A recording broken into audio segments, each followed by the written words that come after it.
What is going on, everybody? How we doing today? Oh, yep, no, should be good, should be good. In fact, I'll turn it up just a teeny tiny bit, just a teeny tiny bit. How we doing? How is everybody? You doing okay? What's going on? What's going on, Kenny? What's going on, Gecko? All right, and of course, Torture Room. What is going on? We all doing okay? Oh, we're doing all right. Hold on, I'm in the fucking piss zone here. I gotta. Yeah. All right, that's a little bit better. That's a little bit better. Please excuse me while I finish up my dinner, okay? I got some Jamaican food today. I got some curry goat, and it's really good. It's nice and spicy, but it's not too spicy, you know?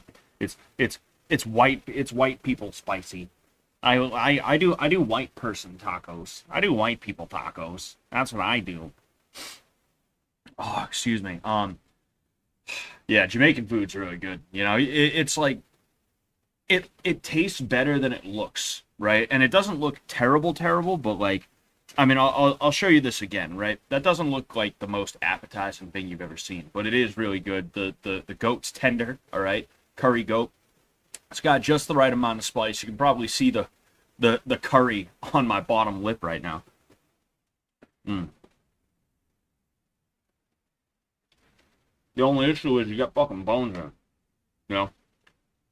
Um, but I usually stream at 9.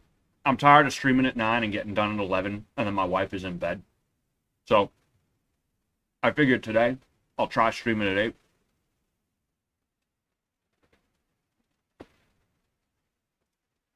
Like I said, that means you guys are gonna see me finish my dinner. All right, I apologize for that in advance, but I'm trying to make this work out because I've kind of switched mainly into being a streamer, okay? And going Friday, Sunday, and then nothing else. It's not very good. I'm trying to be Mr. Streamer over here, right? I should at least have something midweek, and Wednesday is kind of a good time for me to do midweek stuff, you know. But anyway, what's going on, GSF Blocker? What's going on, Veggie? What's up, dude? Hope you're vibing today, my guy, dude. I'm always just trying my best, you know. That's all we can ever do. It's just try our best, and that's all I'm ever trying to do, you know. Some days good, some days bad, but you know, it is what it is. What's going on? What forks do? Dinner looks good. Yeah, I mean, like I said, this isn't the most appetizing thing you've ever seen, right? You know, that yellowish because of the curry, but it does taste very good. It does taste very good, you know. Hey, big dog, keep up the good work. Thank you very much, Veggie. Thank you so much. But yeah, so streaming got taken away from Fish Tank, okay, and that is in anticipation for season 3. They said they're gonna bring it back after season 3. That's really good because I really, really liked streaming on Fish Tank, dude. You know, I was only doing it to Fish Tank alone once, right? The Friday streams on this channel as well as Twitch. I am multi-streaming to Twitch right now. Those are coming back, all right? So, you know, they'll be there. And this Friday, I'm planning on having a Jeopardy stream. You know, just basic trivia. I'm going to have a couple of people on there. Kaylee has confirmed. Who else? What the fuck? Goon. You know Goon from Hunger Games? He confirmed. He's down. There was one other person too. Oh no. I was trying to get someone else who they may come, they may not. I'm not going to tell you who it is. But then also Shoe Nice. Shoe Nice said he would be there.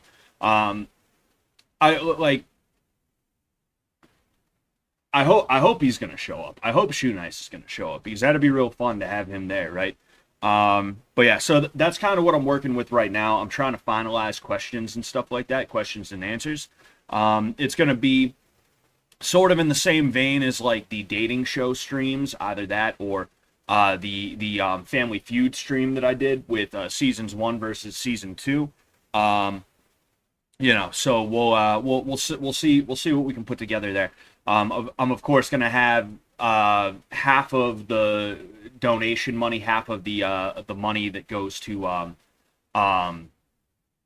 donations, tips, super chats, things like that. Half of that is gonna go to the winner. Okay, that's kind of the way that I do it. I split right down the middle any like super chats or TTSs or anything like that. I'll probably turn TTS off just so that I can make sure that I kind of ask questions at the right time, because that's kind of the challenge with those that I've found is when you get tons of people who are like, oh, let's super chat, super chat, super chat. Like, when do you ask them? When do you ask them?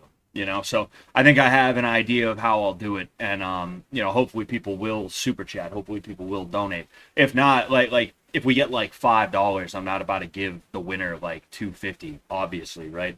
I'm gonna dip into my own pocket and be like, here you go, here's fucking $50 or something like that, 25, $50, whatever. So something where it's like, hey, you came on a stream and you fucked around, you had a little bit of fun, like, here you go. Thanks for coming on stream and having a little bit of fun, something like that. But yeah, shoe mice, he eats the cheese, exactly. What's going on, Neon? How you doing? But yeah, so I'm excited for that. Hopefully everything pans out the way that it's supposed to, okay?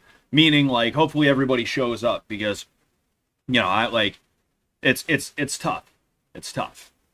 It's tough to wrangle cats. It's tough to herd cats, and these streamer slash content creator people, they can really be they can be the biggest pussies, is what they can be.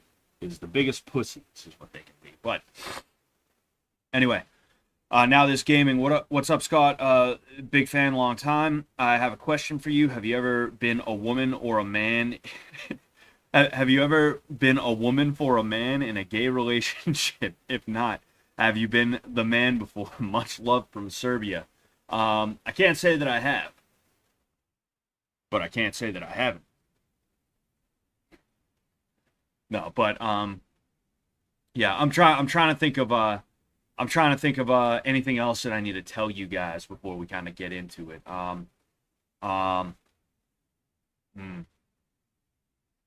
Yeah, no, I mean, it is what it is. I'm excited for the Jeopardy stream this Friday. I'm kind of putting the final touches together. Let me take another bite of my dinner here. And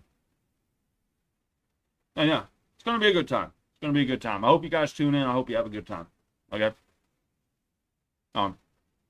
GSF Blocker says favorite AOE 2 civs. Been playing since I was a little kid myself. I main the Teutons right now. Before that, I was Italians. Before that, I was Celts. The Celts are fun, but they're hard to play with. Italians, easy to play with, but I've been having more success with the Teutons because they have better halberdiers, right? I of course started playing the Teutons at the advice of Taylor, right? Because Taylor knows a lot more than I do, so whatever he says, I'm mostly going to listen to him. But yeah, that's another stream I got to do, is AOE 2 stream. But in this case, it'd probably be AOM, because we haven't even been playing AOE 2 like that. We've been playing AOM when we play together. But anyway, man, I feel like I have more announcements to make, but I can't think of them. My brain has been toast lately. Right. I mean, like, I've been on the ball, but because I've been on the ball so much, my head has just been melting. My brain has been melting like a motherfucker, And it's frustrating. It's real frustrating, if I'm being honest with you. It's annoying.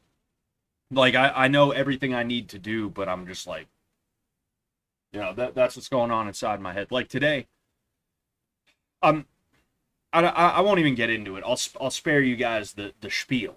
I'll spare you guys the spiel. It's crazy. It's crazy is what it is. But just give me one moment here. I have to rearrange some things and some stuff. Oh yeah. Wait a second. Wait a second.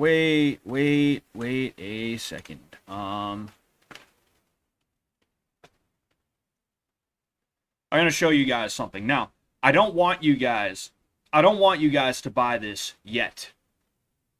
I don't want you guys to buy this stuff yet. Okay? And I'm going to tell you why.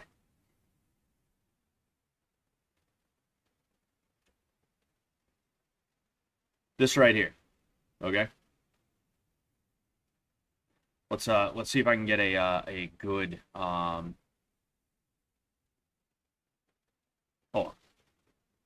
on. I'm trying to see if I can get a good picture of this stuff. I'm trying to see if I can get a good picture of it. Um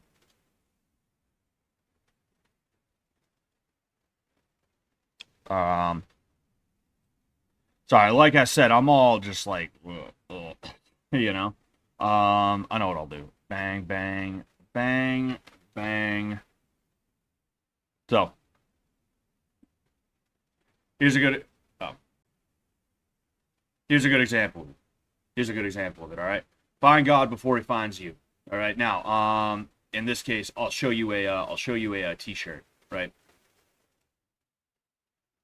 So, I feel like I should go in edit and make it just a little bit bigger on the shirts.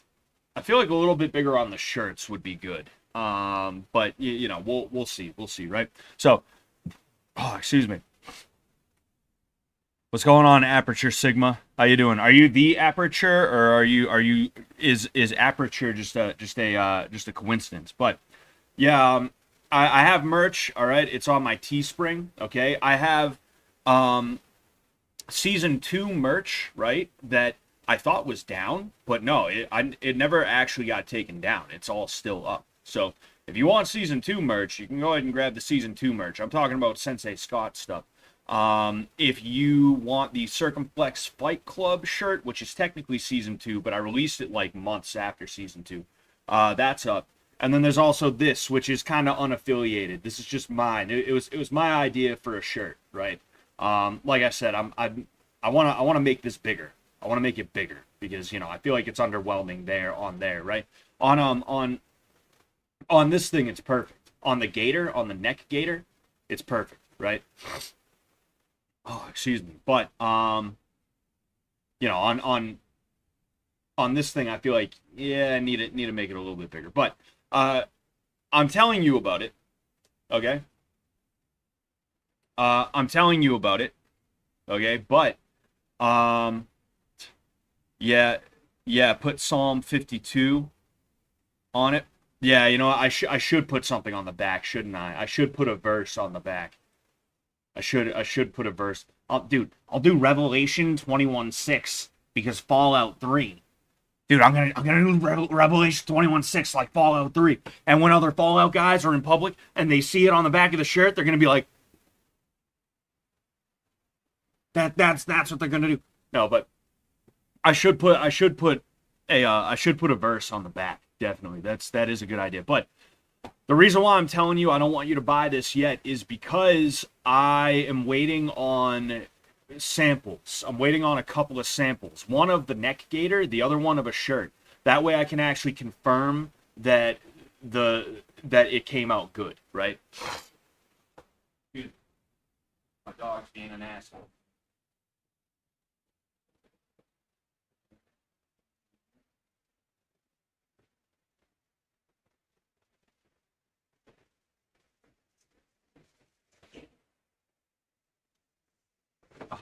Sorry. I'm just giving you a little bit of a preview, right? When I get the samples in, I'll go ahead, I'll check them out. I'll show you guys, like, yo, this is how it actually looks IRL. And then if you want them, definitely go for them. Now, obviously, I'm showing them to you. They're up, right? If you wanted to buy one now and take the chance, go ahead. I appreciate it. But I'm just telling you, like, if you do buy one now, I can't guarantee that the quality is going to be exactly where I want it to be? And even then, I'm sitting here like, oh, I should make this bigger, and I should put a psalm on the back, and this, that, the other thing. Peace out, Alabama, man. Peace out, man. Excuse me. Oh, excuse me. He did the meme, guys. You're right, I did. I did. I'm an epic memer. Did you know that? I'm an epic memer. I'm a based memer. Go.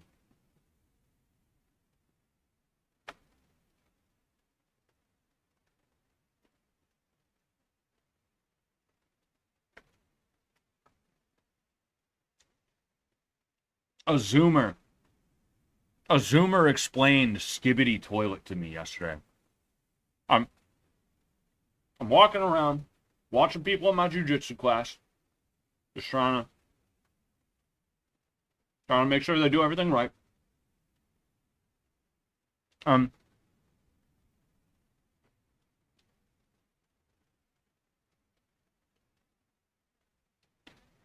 and I hear something about a meme from one of the kids. Right? It's not even like a kid. It's like a 14, 15-year-old kid. This is the adult class, and we had some more well-developed 14 and 15-year-old kids in that class. And like I just hear, oh no, wait, no, it wasn't even that. It was during the kids class. It was during the kids class. But one of the 14-year-olds that we have helping coach the kids class was talking to some of the kids, and he's like, oh, something that meme. And I was like, what meme? And he was like, nothing. It's just a meme. And I was like, yeah, I know what a meme is, dude. I remember I remember the first time I heard the word meme. It was the fall of 2008, and my friend introduced me to newgrounds.com. Literally, like it was like a movie, my introduction to the internet on that level. Like my friend literally gave me the rundown. I'll tell you about that. But so I'm like, yeah, I know what a meme is, dude. What meme are you talking about? And he's like, oh, it's about these heads that pop out of toilets. And I was just like, I don't ever want to hear that again. And I just walked off. I was like, fuck this, dude. Fuck this. Go. That's what I said to this 9-year-old kid. I was like, go fuck yourself. Go fuck yourself, you little cocksucker. Piece of shit. You're lucky your mom's hot. You're lucky you got a hot mom, kid, or I'd be beaten out. What the fuck, man? Anyway. Look. That was crazy. When are we going to send Abby Shapiro that letter? Dude, I already sent it to her. Aperture Sigma. I sent it to her, and I'm awaiting a response. The video is going to be coming out on the soonish side, okay? I've just been sitting at home, right? I have my fucking plate is in the way of my fucking thing. But I've been sitting at home with a fucking shoulder issue, and I mean, don't get me wrong, I've been enjoying the time off, but also like all I've been doing all day is just like, oh, I streamed on Wednesday, let's try and chop that down into fucking video, Oh, I have an idea for a video, let's write a little bit and let's see if we can record anything, right? It's been all just this. It's been this. I've been putting all my effort into this. And then there's like certain other things like, personal training, private lessons stuff. As well as, like oh yeah, wait. I don't know if you guys are that interested in this, but I'll go ahead and, hold on one sec. I'll go ahead and I'll read a little bit more to you, right?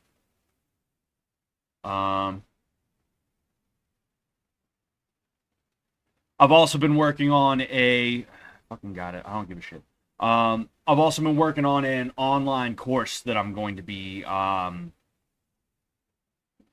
filming and then putting on my Patreon and then hopefully on like Udemy and Skillshare and stuff like that. I'll go ahead. I'll read a little bit of that.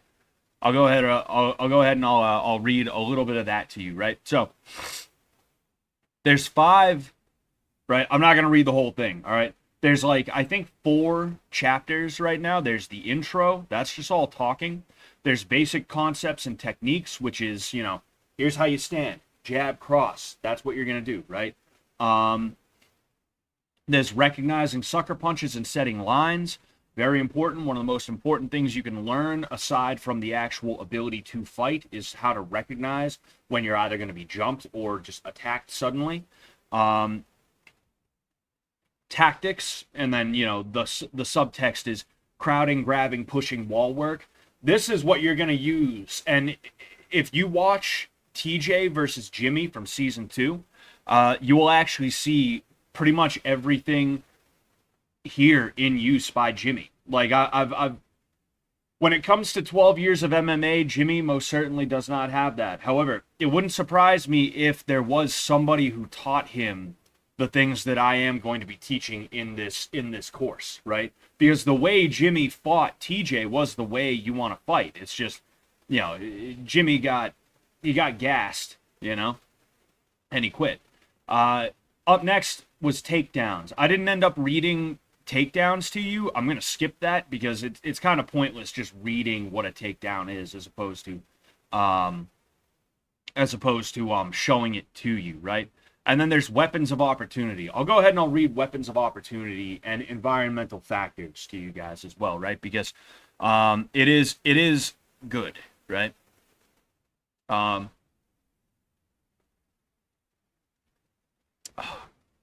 Excuse me. Black Toast says snacking Scott Sully. What's going on, One More Fan? Thank you for tuning in on Twitch. I don't know if you're still here. Since I tried to do Fish Tank, YouTube, and Twitch all at the same time, but I think there was something about doing all three of them that just tanked everything.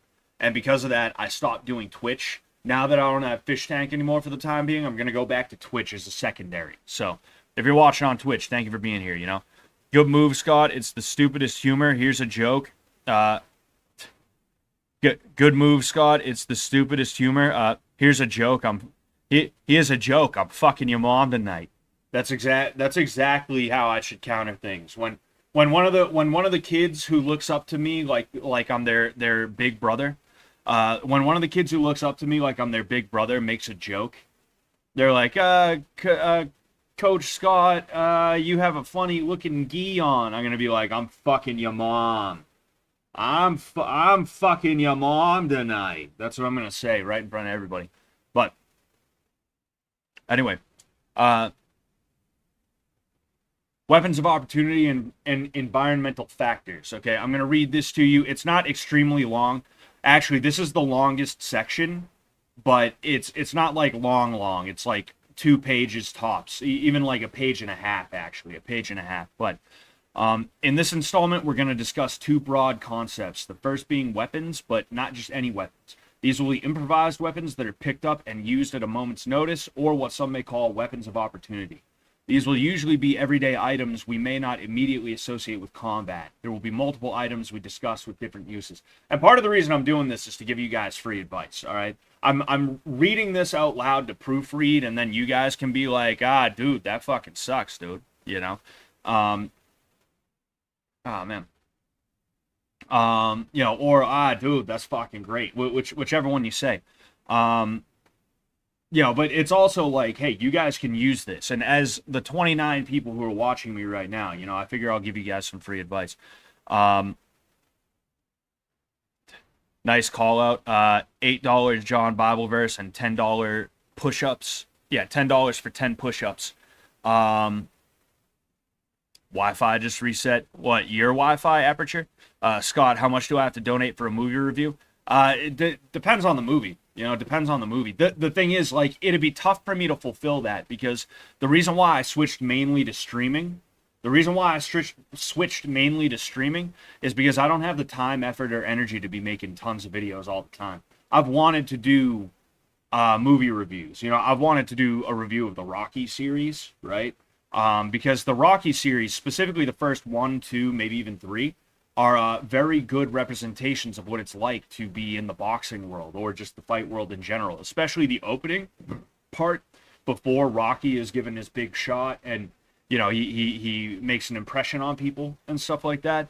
That is very true to life in the way that a lot of people are treated. But what if we want you to watch Joker 2? There ain't enough money in the world you could pay me to watch Joker 2. One More Fan, Mr. One More. Anyway, I'll go ahead. I'll start over. I'll just fuck it. In this installment, we're going to discuss 2 broad concepts, the first being weapons, but not just any weapons. These will be improvised weapons that are picked up and used at a moment's notice, or what some may call weapons of opportunity. These will usually be everyday items we may not immediately associate with combat. There will be multiple items we discuss with different uses. Before we go, though, one thing to keep in mind with something like this is that there's a lot of martial arts bros out there who swear anything can be used as a weapon, and I happen to agree to an extent. You could feasibly use anything to aid yourself in a fight, so long as it was being used correctly. However, some things simply aren't worth trying to find a correct use for. You may see some people try to use scarves or blankets like their sticks, or rolled up newspapers like their stabbing weapons. And these are low percentage at best. So there's really no reason to put a ton of thought into them.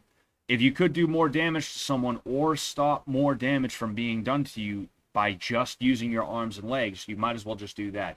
And I kind of threw myself off. I threw my flow off there by kind of improving the whole blanket thing. There was a video that I saw recently. In fact, you know what? We might as well just look it up.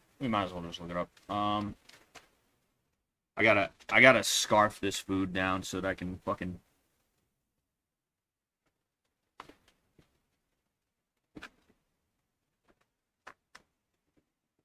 Fucking cold now.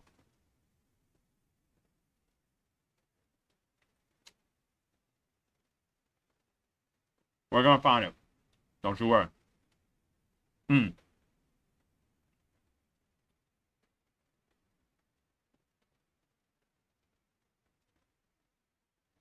So, this right here is apparently a hospital in Germany. This guy is trying to teach them how to stop a knife attacker.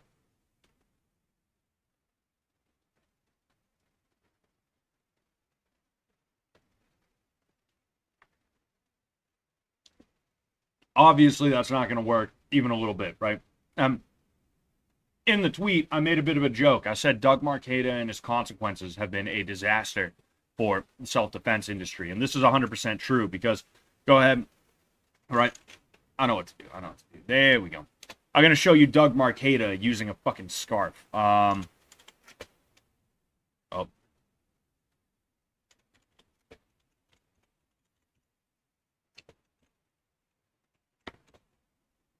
Right.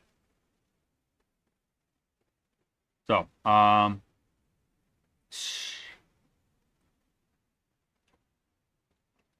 this is Doug Marqueta. He's been around for a long time. He's a Kali guy, a Filipino martial arts guy, but he's like the worst kind of Filipino martial arts guy. Not the Dog Brothers type dude that I showed you, where it's like, nah, we're really gonna beat each other with sticks. That way, we're gonna know what actually works, and we're gonna stick with that, right? He is this type of guy, okay?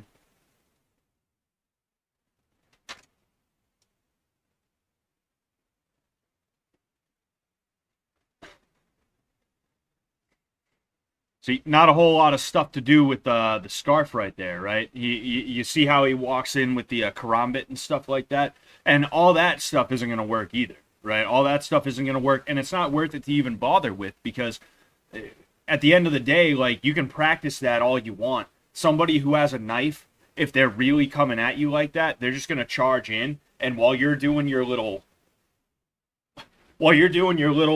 this, right? He's going to go directly for you and blast you. He is absolutely going to blast you with whatever he's got, right? So it's just pointless. But you see the scarf stuff, right? This is, I guarantee you, that guy has probably run into something having to do with Doug Marqueta at some point, right? Again, like, whoa, dude, look at that.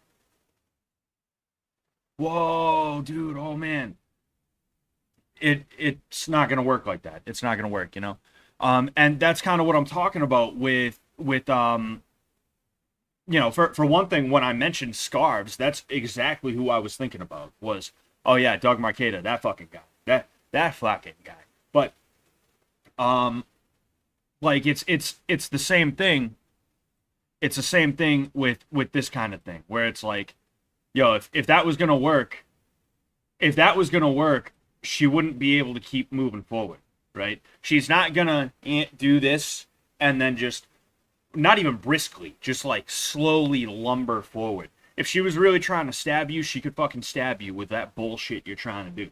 And it's just stupid as hell because what it is weak people trying to bargain with reality. And when I say weak, I don't mean physically weak, although they can fall into this to a certain degree. It's mentally weak people. People who, when they see their child protecting themselves from a bully, they get mad at their child for doing so. Oh, but you should have ran and got a teacher. You should have ran and got a teacher. That's what you should have. Like, that's, oh, jeez. That's the type of shit, right? It's people who, as Ramsey Dewey says, needs to put some violence in their violence. That is this whole scarf thing. This dude right here, extreme nonviolence trying to masquerade as violence, right? And you know what I just noticed too? You know what I just noticed? Watch the knife. Watch the girl. Okay. Watch. Oh. You see how she was almost there and then she stopped because she realized, oh no, I don't want to make this guy look like an idiot. If I make this guy look like an idiot, I'll feel bad, and I'll be the asshole that made this guy look like an idiot. So I can't actually stab the dude. So I got to be careful. Whoa. She's like, oh, whoa, hey, don't want to stab anybody here. I'm the stabber. I don't want to stab anybody. It's the same thing that, like, it's why people bring their kids to karate instead of jiu-jitsu. And I'm not saying karate is, like, bad. Like, I actually started sparring recently in my karate class. I'm finally at the belt that they'll allow me to spar at, right? I got a new belt. And like, there is good sparring happening in my karate class, the program that I go to. But a lot of people bring their kids to karate class because they want to see a bunch of kata. They want to see a bunch of kata, and they want to be told, hey, yeah, your son could use this to protect himself, but he shouldn't. No. Run and grab a teacher every time.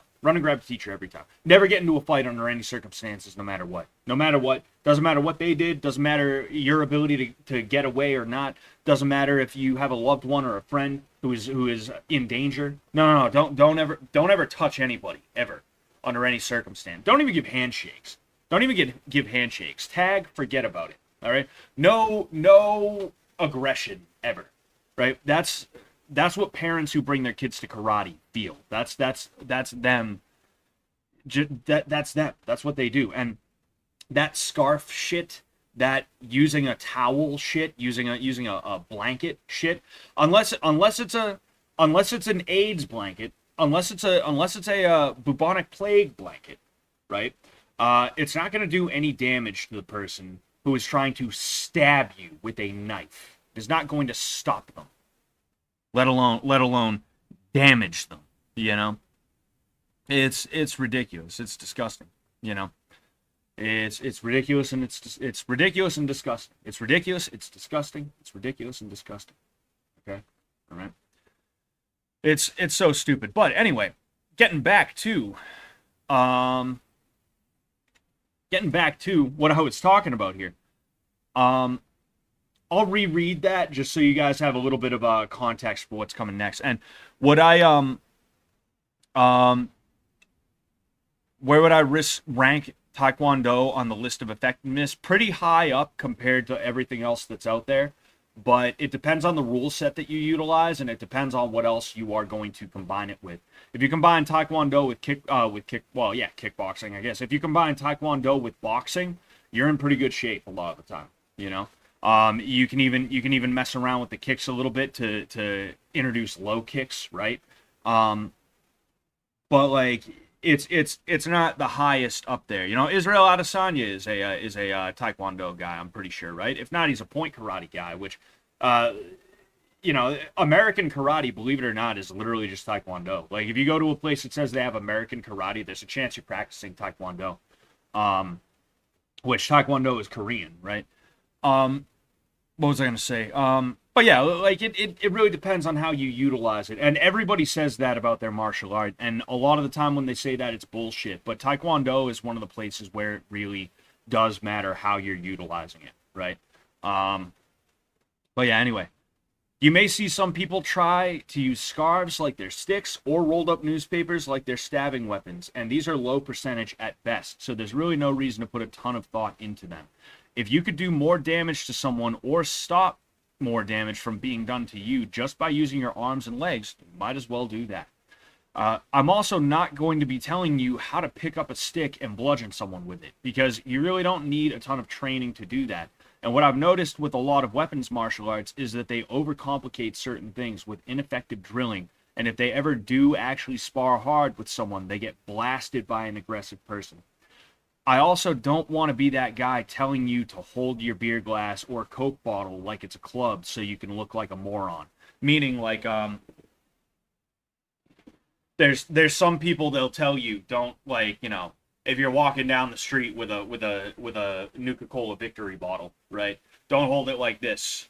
Hold it like this down by your side. That's not even like bad advice necessarily. It's just the difference between this and having to go there and just straight up this, it is kind of negligible in most cases. And that's why, even though, like, if I'm feeling nervous, I'll go ahead and I'll do it. I'm not just doing that to do it, right? I'm not just doing that. Well, I go to the store, I grab one of the Mexican Cokes, and I'm walking back home. I don't just walk like this, you know. Now, if I'm walking and there's some weird dude walking behind me and I feel a little bit sketched out, I might be like, oh, all right, okay. But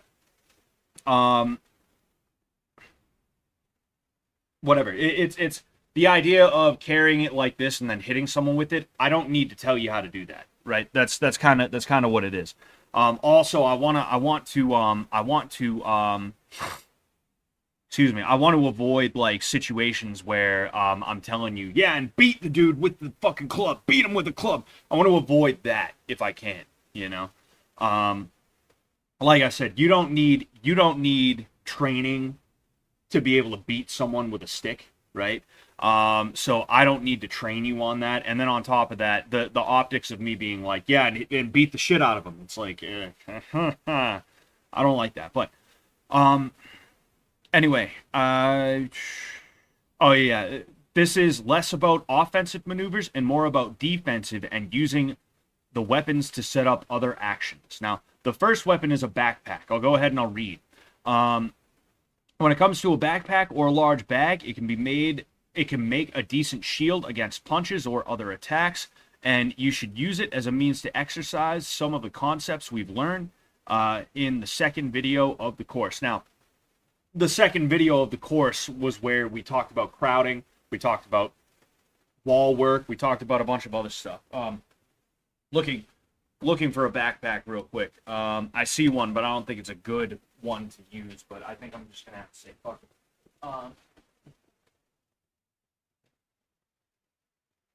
So, I have this, right? I'm sitting here at school. All right, somebody comes up to me. I think they're going to start trying to fight me. I might drop it down here and just have it ready to put up in front of my head. Not to just be like, he, but what I'm doing is I'm using it to cover my face. Hopefully there's some heavy bags, books, or something like that. Hopefully there's, like, books or something like that in here. You know, I mean, typically, right? And what I'm going to do is I'm going to move forward with you punching the bag, hopefully punching something hard that's inside the bag, so you're hurting your fist, and protecting my face, right?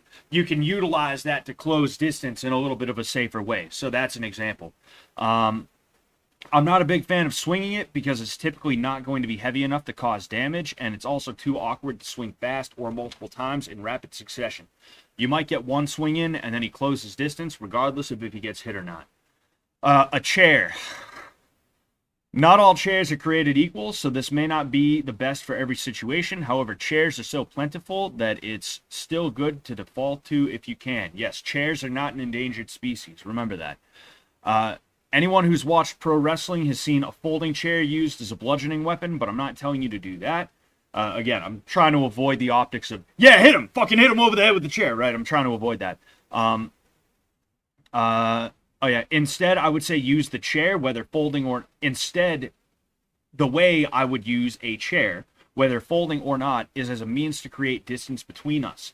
I might attempt to jab with the legs, but I'm not even completely concerned with that. And, see, I don't have a good chair to utilize. I don't have a good chair to utilize anywhere. Like, the fucking chairs that I have in my living room, my dining room are, like, They're like fucking like huge. They're like that long. I don't want to have to drag that in here. But the idea is I pick it up by the back, by the handles, right? Whatever I happen to have. I have the legs pointing away, right? This way he can't just walk right into me. And if he does, I'm gonna go ahead and I'm gonna fucking jam him into him, right? I'm not saying this is like, oh, dude, knockout weapon. If he gets hit with the leg of a chair, dude, he's done. The idea is to try my best to keep him away from me until either A, the situation is over, B, until I can get away, or C, until there is an opportunity for me to pounce on the guy in some form, right? You.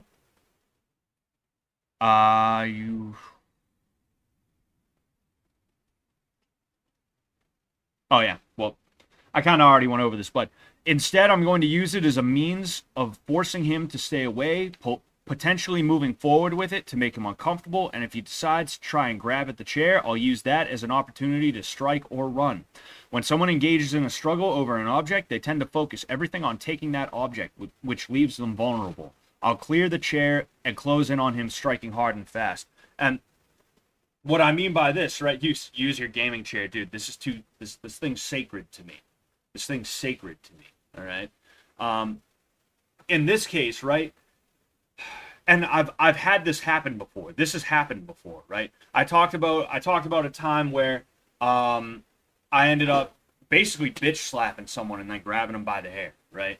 I was saying like one of the best ways you can grab somebody by the hair is going bang and then closing once you end up making impact, right? Of course, if they have hair long enough, like me, I'm just barely long enough, but this person just happened to have hair that was on the longer side, right? He was trying to take something from me, right? What was it? It was a fucking chair. Actually, he was trying to take a chair from me. And because he was trying to take the chair from me, he was so focused on just getting the chair away from me that I didn't even have to completely let go. All I had to do was just bang, right? And once I ended up grabbing him by the hair, I kind of pulled him that way. He let go of the chair, right? So I got to keep Mr. Chair. And then like because he let go of the chair, I let go of him, and it was funny. At that point, he tried to get in my face, and it's like I already initiated the violence, dude. What the hell are you doing? Are we fighting or are we still arguing right now? It was just like a bizarre thing, you know? If somebody puts hands on me, I'm not going to get in their face like, whoa, I'm going to be like, oh, we're fighting. Oh, okay. You know? But you can sit there and whatever they're trying to grab, specifically if it's a chair or another object that you're using to try and keep distance between you, if you're here, right, and you throw that way, what's going to happen is, like I said, their main focus in that second is trying to take that chair from you. So they're holding on to it tight, and they're going to end up going, whoa, like that. And that's going to give you the opportunity to close in on them, right? So you're clearing the obstruction that you wanted in the way in the first place out of the way so that you can come forward on your own terms and close distance, right? Yeah, you know, it's just tactics. It's tactics, you know? So that's it for weapons right now. I feel like I was supposed to have one more. Oh, you know what? I was supposed to have one more, and that was throwing weapons. You know, ninja stars,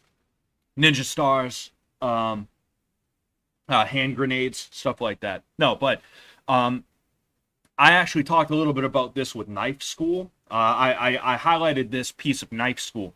If you go and you watch Knife School with Charles and Sam, right? You know, I don't know if it was too early MDE thing, but you know, I'm pretty sure it was pre World Peace MDE.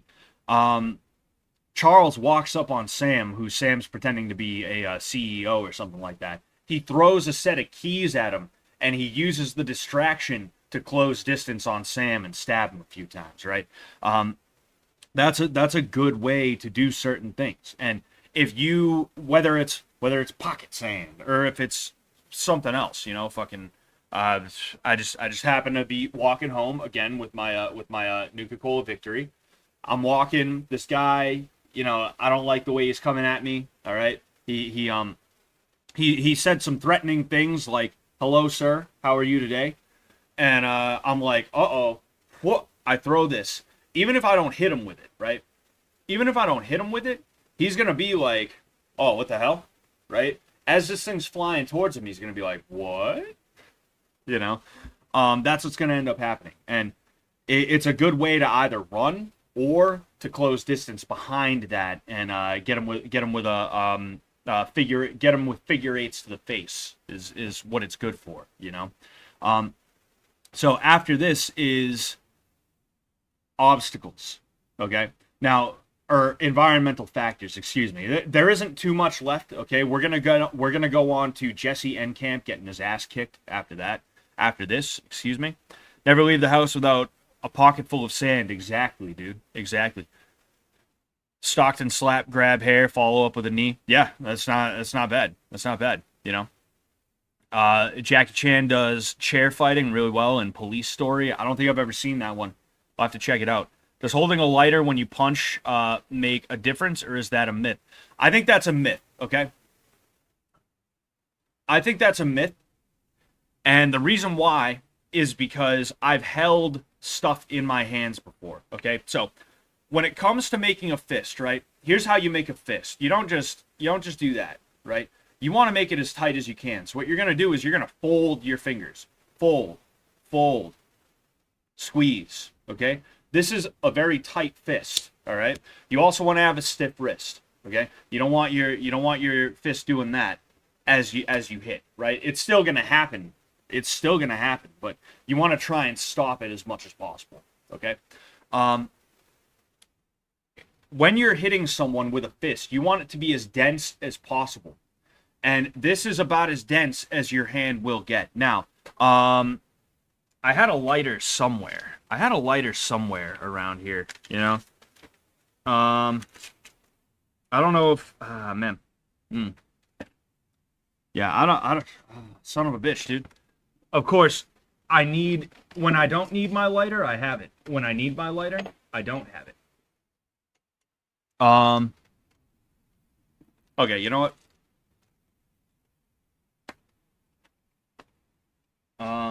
No, I haven't had it. So, this right here, this is my earbuds, all right? You see how it's not as dense anymore? I'm holding something inside of there.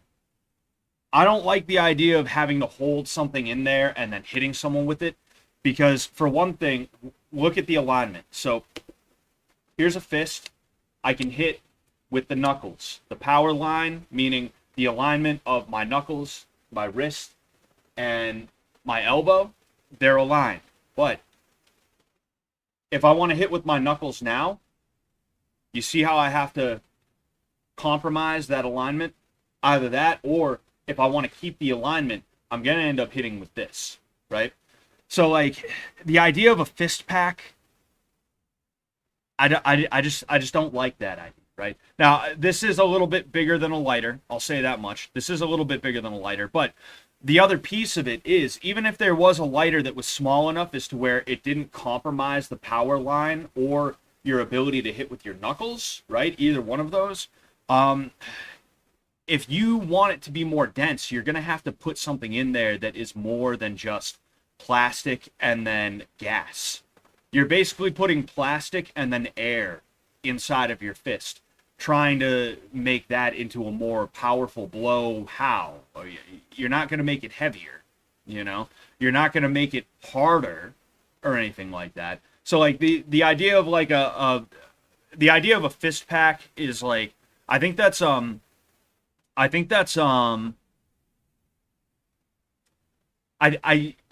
like suburban wigger type stuff.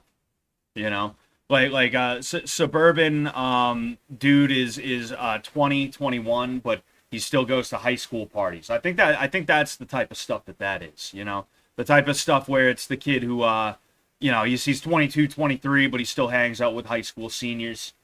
I think that's the type of thing that happens where it's like, you know, you hear that from a guy who you think because he's like 22, that means he's like seen the world, when really he hasn't ever left his hometown. You know, you just hang out with him because he buys you alcohol, and he's like, dude, dude. If you ever get into a fight, you put a fucking lighter in your fist, dude. Creates a fist pack, dude. I swear, you're gonna blow the dude's head off. Literally, I am not kidding, dude. I remember 3 years ago, I was at this party, dude. All the girls there were into me, dude. All the fucking girls were into me, dude. But like, anyway, I saw this dude get into a fight with this other dude, and he had that fist pack, and he hit him, and it's like a grenade went off inside of his skull, dude. It just literally, dude. I am not lying, kid. Not even a little bit, dude. Like, that's the type of shit that seems like, if I'm being honest with you. I don't know that I buy into the idea of like fist packs and stuff like that. Another one is keys, right? So keys. You'll see people who they're like, "Oh, make a fist and hold your car key in with this." Or some people are even like, yeah, so like take multiple keys. Take multiple keys. This is kind of in the same vein as like the oh, I want to defend myself, but ew, violence is icky types of guys, right? The dude we were looking at earlier. And this is a big thing for women's self-defense as well. They need to put violence in their violence. They'll sit there, they'll be like, yeah, okay, all right, okay, you know. And it's just like, it's just not, you know. For one thing, like I said, you are not violating, but you're compromising the power line, right? You're compromising the actual ability to make a fist, right? Now you're here, okay? And it's just not good. Now, one thing you could do in theory is instead hold it like this and jab with it. But the thing is, what is this going to do to somebody in reality? You know, this would not do the kind of damage that you need to do to somebody. It just would not. Maybe you'd stick it in their eye. All right. Now we're talking. Maybe you jab at their throat just right. All right. Now maybe we're talking then. Maybe we're talking then. But that's just way too low percentage, you know. The idea that you're always going to be in a spot where you can easily access somebody's eyes, especially when you've been snuck up on in the first place, that's just not going to happen. It's just not going to happen, and it's not something you should rely on. Not to mention the fact that you're afraid of violence to begin with. How are you going to convince me that you would really be willing to take somebody's eye out when you're afraid of violence in the first place? You know, of course not. You're not going to do that. You ain't got it in you. You ain't got it in you. Bottom line, you know, you have to have it in you to be violent in that way. That's just the way that it is. And if you can't punch somebody in the head without being like, yeah, icky, if you can't do that, there's no way in fucking hell you're going to poke somebody's eye out. It doesn't scale. It doesn't scale, you know? Oh, I don't want to hit somebody in the head, but I'm definitely gonna poke a hole in their throat. Yeah, that's what's gonna happen. Man, shit's crazy. I don't need boxing training, bro. I have tools with me. The tools is a Hello Kitty keychain.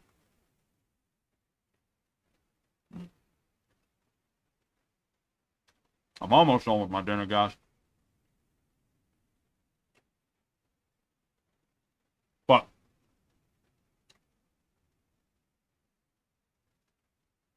environmental factors. We have a little bit under a page left.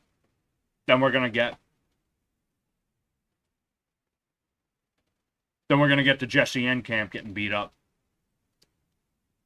We might watch another video or two of Jesse getting his ass beat. But then we're gonna do Duolingo. What's for dinner, Scott? I got curry goat.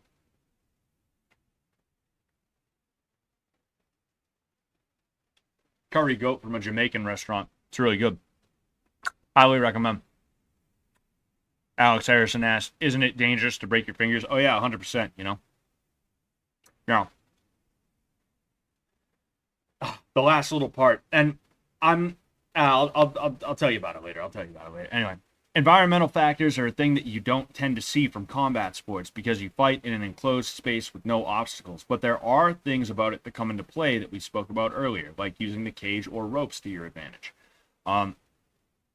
With a street fight, there are many other things you not only can use, but you also have to be careful of. We're going to talk about some of them that you can use to your advantage. Cars. This goes for any sort of large immovable object that you can hide behind, and a car is probably one of the more common ones you'll see. The point of this is to keep on the other side of the object in what could be thought of as an intense game of tag or keep away. So here's the car. Here's you. There's a guy on here, on this side, trying to stab you. He runs around the car. You're not just going to chill here. You're going to run around the other side of the car. It's actually real easy for you to stay on the opposite side of the car. Now, when it comes to a car, you got to be careful because if he really wants to get at you like that, he's probably going to jump on top of the car. But even then, it's still going to take time, and you're going to have time to react because he's got to actually climb up on top of the car, right? Anyway, whatever you do, don't try and stop. Don't stop and don't try and fight around the object. In this case, you're trying to keep away from him until he stops or until the cops come. And I would recommend this for something like a knife attacker, right? Doors or doorways, really. The way you would want to use a door is to create a bottleneck for multiple people are trying to attack you at once. I'm not telling you to stick around and try and win a fight with 2 or more people. I'm saying if you have the ability to limit the number of guys who can attack you at once, then it is a good thing. And this is one way, excuse me. This is especially good if the door is closed because you can try to hold or jam it shut. And even if you can't, the act of him opening the door is going to slow him down and get in his way while you have time to attack. Like if there was even one guy, you don't have to be like, oh, there's only one guy, so this isn't going to work for me. No, it will work for you. If you can put a guy who's trying to attack you behind a door and he has to open that door, that's an obstacle for him. He opens the door, you throw a fucking push kick or a teep, you just go bang right down the middle with your leg, right? And he's got to open the door again now. You know, he's got to open the door again. You just knocked him back through the door, and he's got to get up and try it again, right? This is especially good if the door is closed because you can try and hold or jam it shut, and even if you can't... Oh, wait, no, I already read that. Obstacles. We've seen chase scenes in movies where someone knocks over a trash can to make a quick obstacle to slow a pursuer down.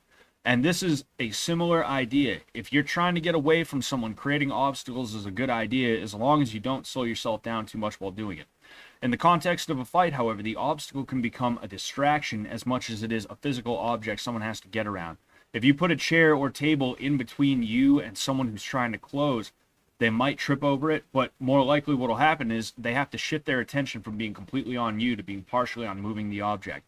When they tie their hands up trying to get it out of the way, it may be a good time for you to close distance. This is kind of similar to when I was saying you pick up a chair and you use it as a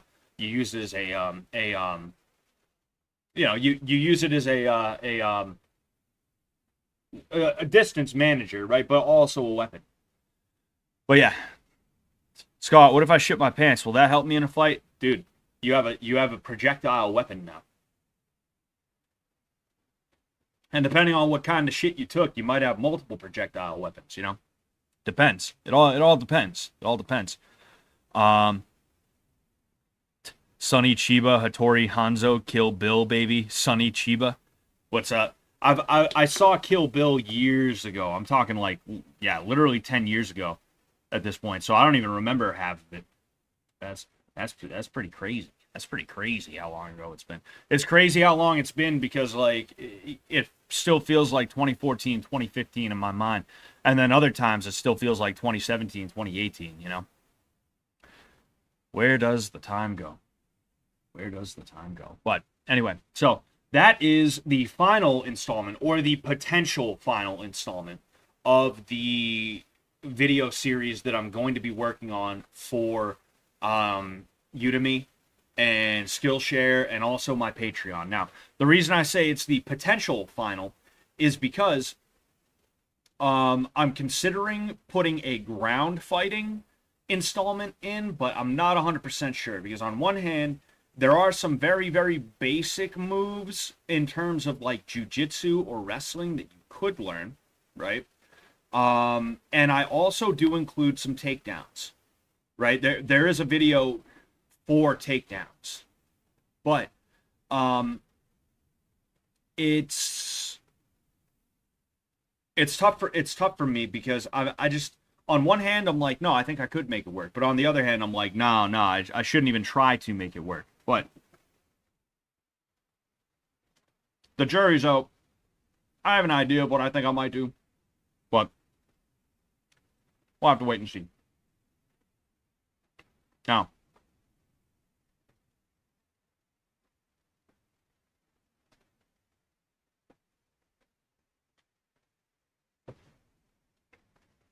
are there gay only MMA gyms asking for a friend? Yeah, just come down to Sullivan's MMA, dude.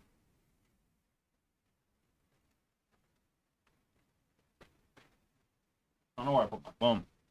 Hmm. I want to check the time. Not even the time. I really want to check shit, my wife has messaged me. I'll be right there. I know where my phone is.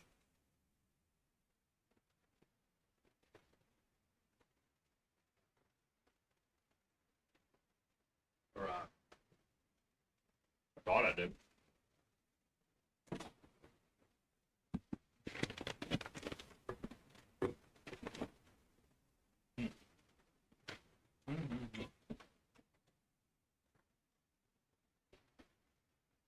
I need one. Dude, can one of you guys call my phone, dude? I don't know where I put it. Oh, found it.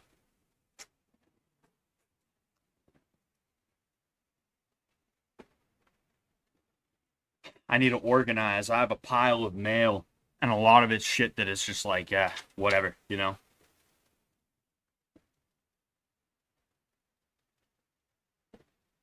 2006 to 2016 was a blur. Yep.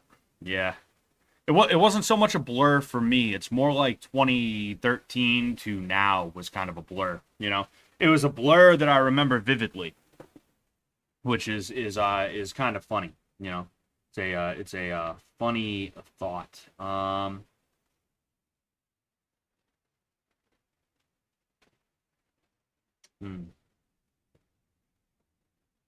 Wait. Sorry. Anyway, so here we have Jesse Enkamp. He did a video. I fought a Japanese champion in Kudo, real sparring. Now, to my understanding, Kudo is an art that is a lot like MMA, but it's got those Japanese roots, hence the gis and stuff like that, and the belts. Funny thing about belts, belts are not actually native to karate. They are native to judo, and I don't know exactly why the Japanese decided to start doing belts in karate. I don't know why that's a thing, but it's a thing that they did, right?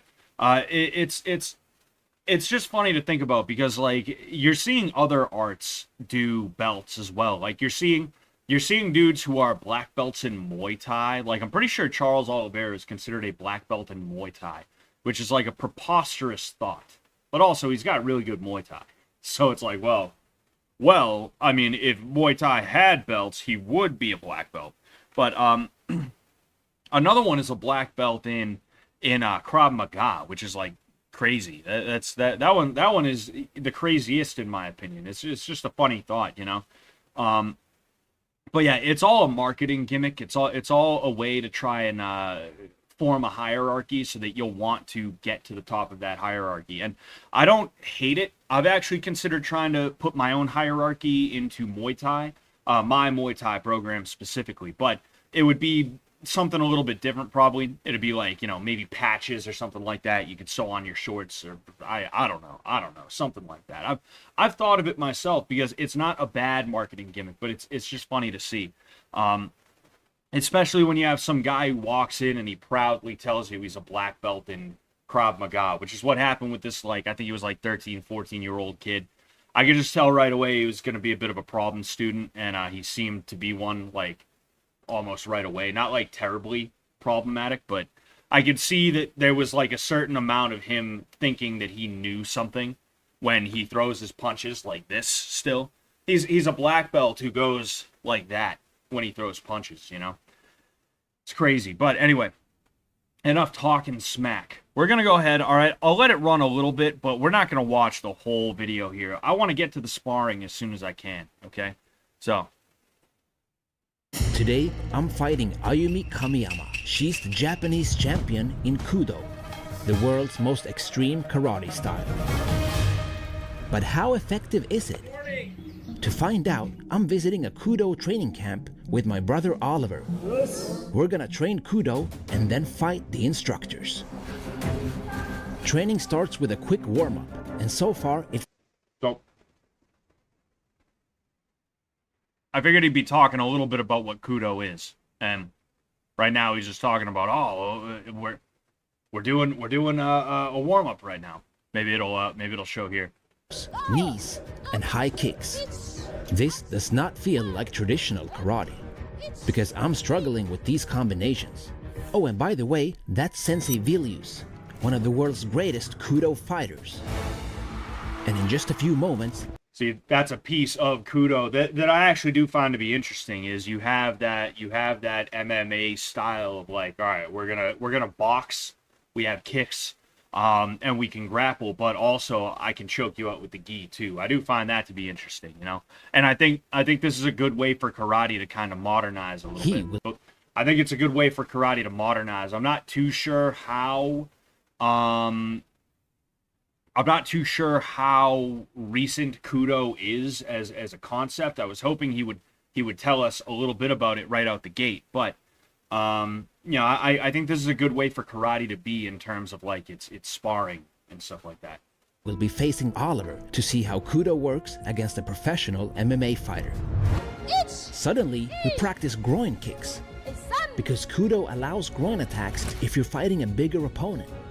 I just hope I don't have to experience that when it's time to fight. That wasn't a groin attack. That was a knee to the belly. Knees and throws against a partner. But that's not all. You can even use the karate uniform as a weapon in itself. And I can't wait to try this against the Japanese champion. What do you think about class?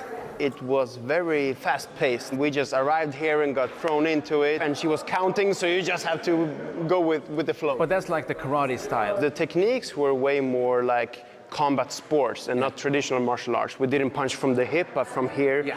We threw the uppercuts, knees, and even the headbutts. But it was in a format of traditional martial arts. Yeah. So it's a great mix of the old and the new. I'm excited for... You see, and that is one thing, right? That's another thing that I've thought about trying to implement into Muay Thai for kids specifically, because when it comes to adults, a lot of adults don't want to stand in lines and go, yeah, right? It's just the way that it is. That's just the case. But if you can get a Muay Thai environment, but with that sort of lines and, okay, 1, two, right? That kind of thing. That's good, right? Because it's teaching discipline, and it's also a way to teach multiple people all at the same time. One thing that karate does have down really well is the organization of their classes and the ability to impart knowledge to a large group of people simultaneously, right? Now, you're going to have people who they excel, and you're going to have people who fall behind, just as you're going to have with everyone and everything. But in terms of the bell curve, in terms of getting the greatest amount of knowledge out there to the most people that you can, that sort of traditional, like, all right, we're going to line up, by rank, actually. We're going to practice kicks. We're going to practice punches. We're going to practice this, that, the other thing. It is a really good way to go about it. And that is one thing from karate that I am planning on taking over into Muay Thai, specifically for the kids, like I said, or even just like if I have a beginner's Muay Thai or beginner's kickboxing class.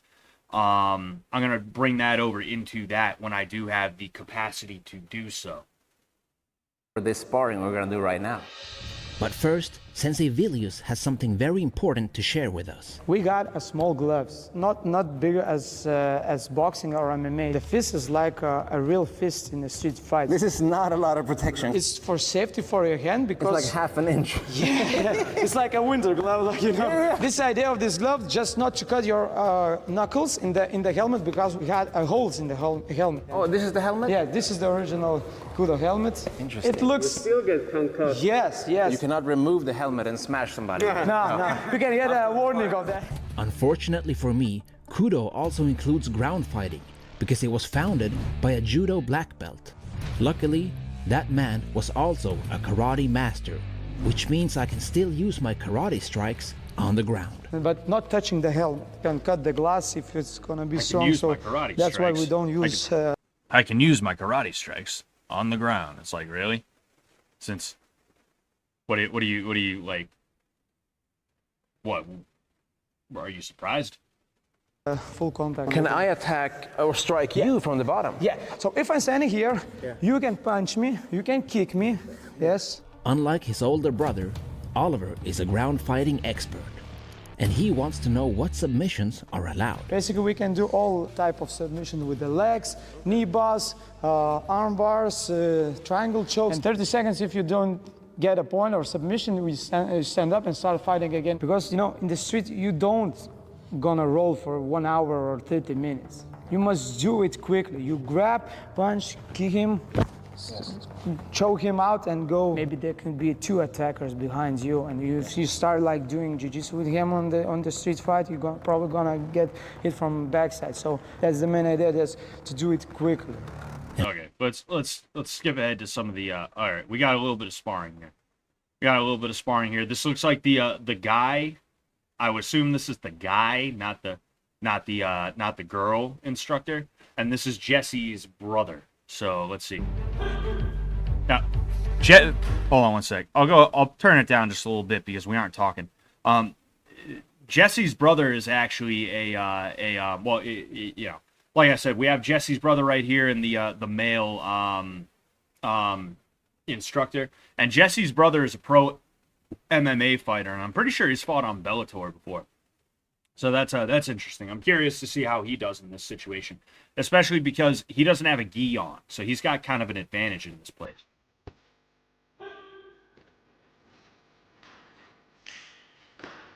They're going nice and easy, which isn't a bad thing by any means, you know. Ooh, that's some nice groundwork from what's his face?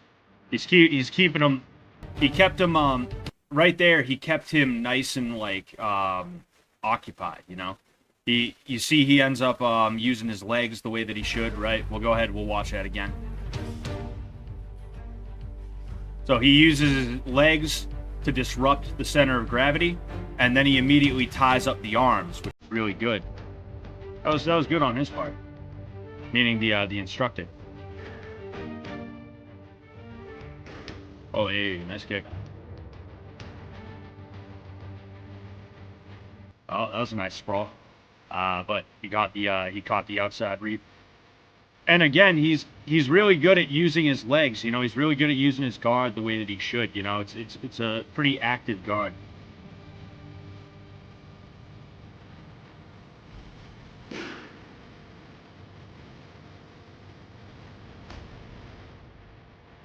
Hey, nice sweep. And that was a nice submission I thought too. it would be more claustrophobic and hard to breathe with the helmet, but I actually felt very safe having it. You hit me clear in the head with a head kick, and I felt nothing. I'm like, wow, it's a good product. And then. I think it's mostly because he wasn't trying to kill you. But yeah, I mean, that was interesting. It just looked like 2 MMA guys versus each other. You know, I'm more curious to see what happens with Jesse. You know, Jesse, the woman beater, Enkamp. Inside leg, high kick. Nice teep from Master over there, or Champion, whatever her name was.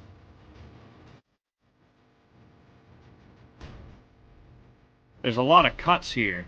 There's a lot of little cuts and stuff like that. These cuts weren't there These cuts weren't there for when it was his brother fighting the other dude. I found that interesting.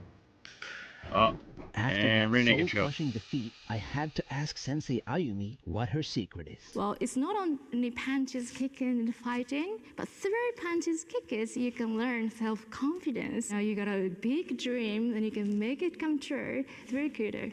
So you're using Kudo more as self-development, not just for fighting. I think so. Shut the fuck up. Shut the fuck up.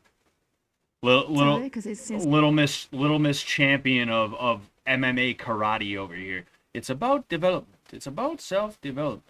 No, but like on one hand, I can actually understand it a little bit, but of course, like it's Jesse Enkamp, so he has to make it into a thing where it's like, oh, well, actually, it's not even about the fighting. It's not about the fighting. It's about you as a person. And it's like, all right, man, okay, all right. Calm down, Jesse. Calm down. I want to see if there's any more sparring. No, it doesn't seem like that. So we'll go ahead, right? Because this is the first Jesse Enkamp video. This is the first Jesse Enkamp video that I ever stumbled upon, right? And yeah, it's funny. Wait, yeah. So we'll go ahead. We'll let this play a little bit. It was at this moment I knew that I'd screwed up.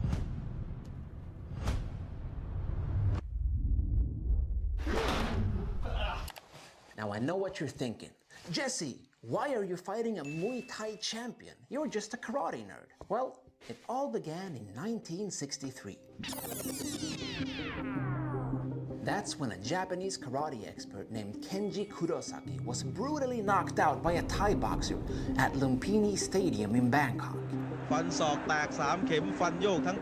And only 4 months later, the exact same thing happened again, but this time in Tokyo. Karate was getting humiliated in public, and Kurosaki did not like where this was going. Karate was getting humiliated in public. All right. So I don't think we need to see like a ton of background for this. I just want to see the I just want to see the sparring, right? Well, I'm just getting more and more frustrated. I've had enough. It's time to fight.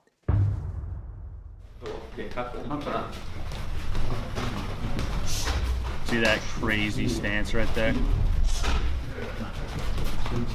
Okay, that is just weird. It seems to be like a jab, but with the legs instead. I've never seen anything like it.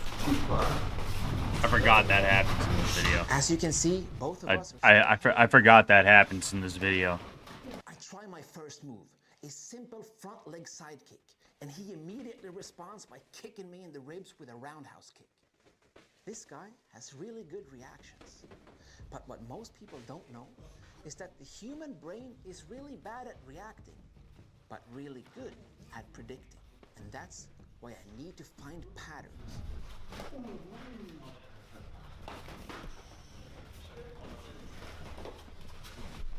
I keep applying pressure by adjusting my distance to make him show his hand. But all he does is hang back and probe me with his leg and his jab.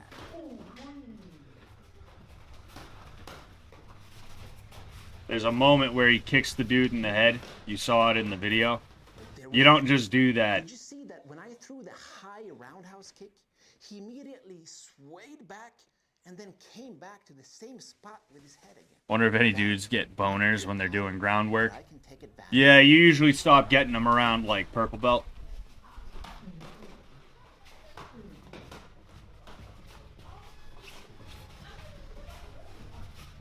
See, that extremely wide stance is not like...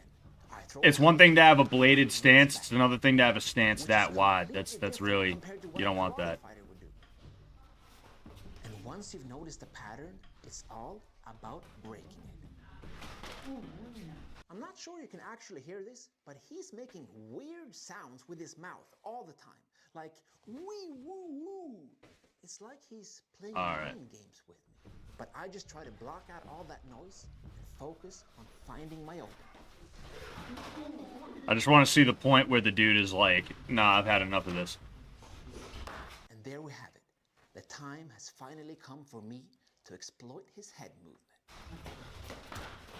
And that's the moment I knew that I'd screwed up. See, I just unleashed the beast. From here on, things went south real fast.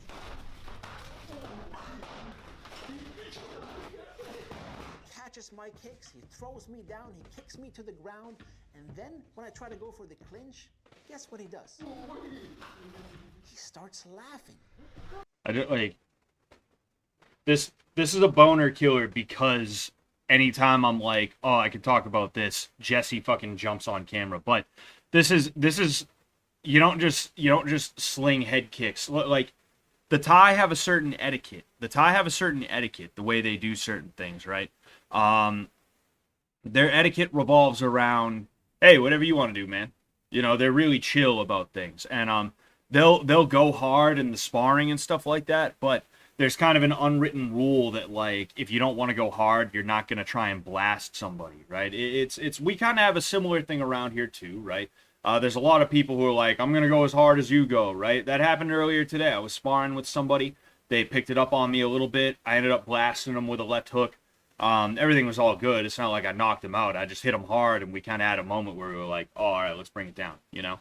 I used to not subscribe to that, but now I do because I got sick of, like, people trying to go hard on me and I'm being the nice guy, you know, keeping everything 50% on the dude who's trying to kill me, right? Now I'm just like, nah, fuck it. You want to go, I'll let you have it. But when he kicked that dude in the head, when he made contact with the head, that was a moment where the Thai dude was like, oh, okay, we're sparring hard. I didn't know we were sparring hard. Now I do, though. And that's why he's absolutely... Other than the fact that Jesse is just not that good with his stand-up at this point. This video is 3 years old, apparently. Other than the fact that Jesse's just not that good with his stand-up, he's also getting manhandled because the guy was like, oh, no, let's fucking go hard then, you know? Coach Rabbi, yes. I mean, he's just giggling right in my ear. And then, of course, he throws me down. Turns out, as I was reading him, he was reading me. And apparently, I'm like an open book. And I just had to know how he did it. I need to rest. That was fun. Yeah, really fun. This is interesting. This kick behind The first thing I ask him is about these. Yeah, so he's making it into, oh, I'm just the karate guy. I don't know nothing about this. What do you call it? Muay Thai. What? What do you call it? Yeah. No, I mean, like, I just figured it'd be interesting to show you some of that, you know. I wanted to be able to actually critique the sparring. But yeah, there wasn't really anything like too huge in terms of that. I could have did Jerry Lou's fucking video, like commentary extras. I could have just watched this one. But I mean, you know, nah, it's fine, you know. I tried Chuck Norris's karate style, Tang Sudo. I like Jesse Enkamp's videos, even though sometimes I can take issue with him because he seems like a nice enough guy. And then on top of that, like, he does go into a lot of things that I do find to be interesting. I just can't stand when he makes everything into a, oh, but this is a Zen Buddhist thing.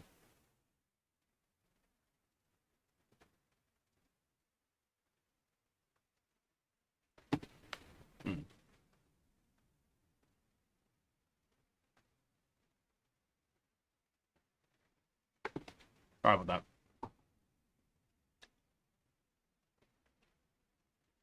We should really write Abby Shapiro a letter. I already did. Like I said, the video is going to be out soon. The video will be out soon, sir, Mr. Aperture Sigma. Is there Indian martial arts? That's one that I was going to go over. Oh yeah, wait. I want to see something, right? I didn't actually watch this video, right? So we're going to be watching it together for the first time, but I need to see if I can track it down. At all.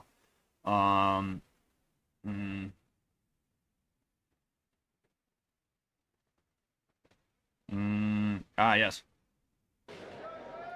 So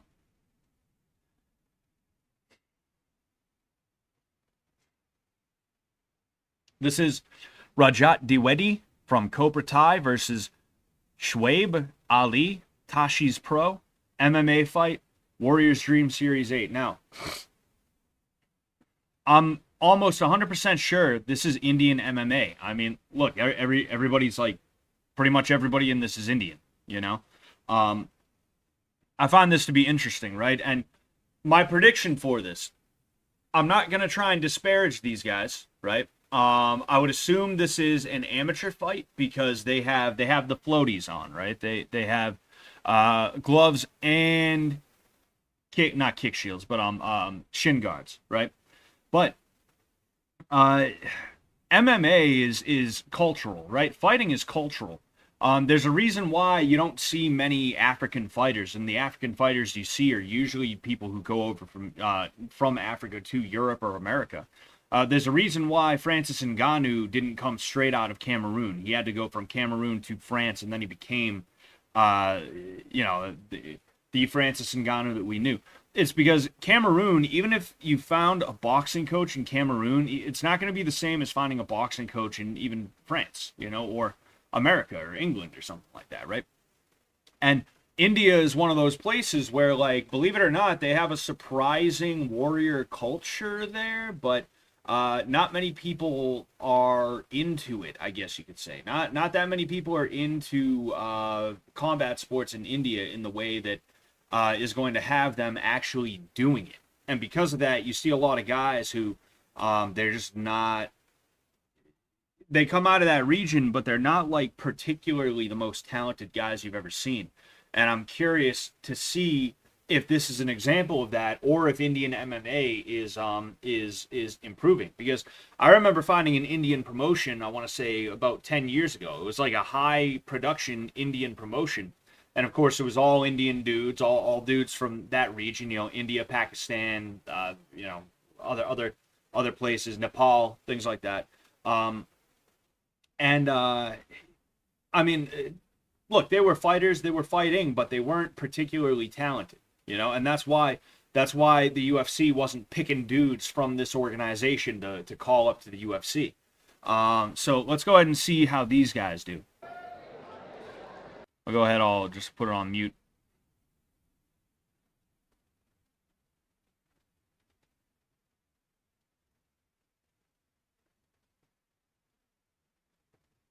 Yeah, so right away, their stances don't seem bad. A couple of decent kicks right out the gate. That was sort of a cut kick. Ooh, okay, that was nice. Yeah, these guys don't look bad right now. They don't look bad right now. They're lighter weights, they're on the quick side. Ooh, okay. See, he shot out from kind of far away, and that's why he didn't get it. He should have came in a little bit closer, maybe tried to set it up with a punch or some other kind of fake. But, he's up against a cage right now. I would assume he's being told not to grab the cage.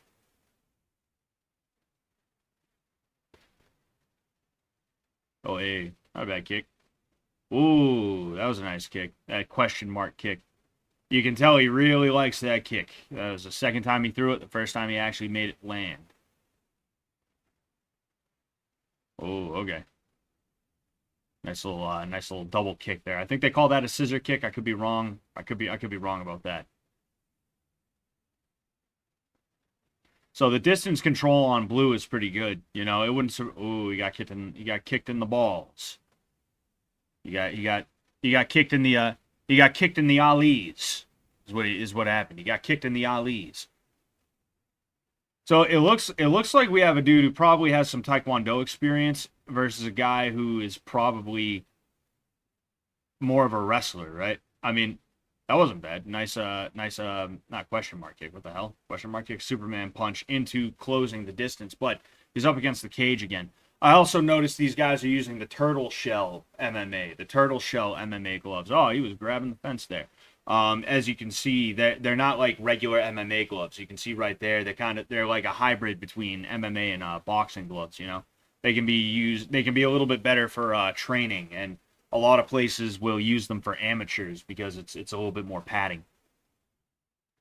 So that's a nice underhook that this guy's got that's keeping the dude in the blue shorts from, ooh, nice knee up the middle.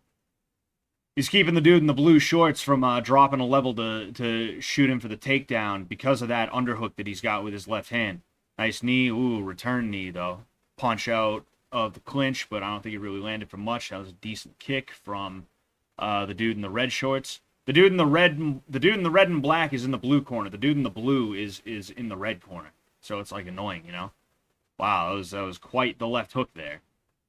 I think the dude in the blue is probably like a longtime Taekwondo guy. You know, that would be my guess. Oh, hey. You know, the way he throws his kicks, the frequency, he almost seems more dexterous and more comfortable with, he seems more dexterous and he seems more comfortable in general with his kicks than his punches. I mean, that left hook was like, what? You know?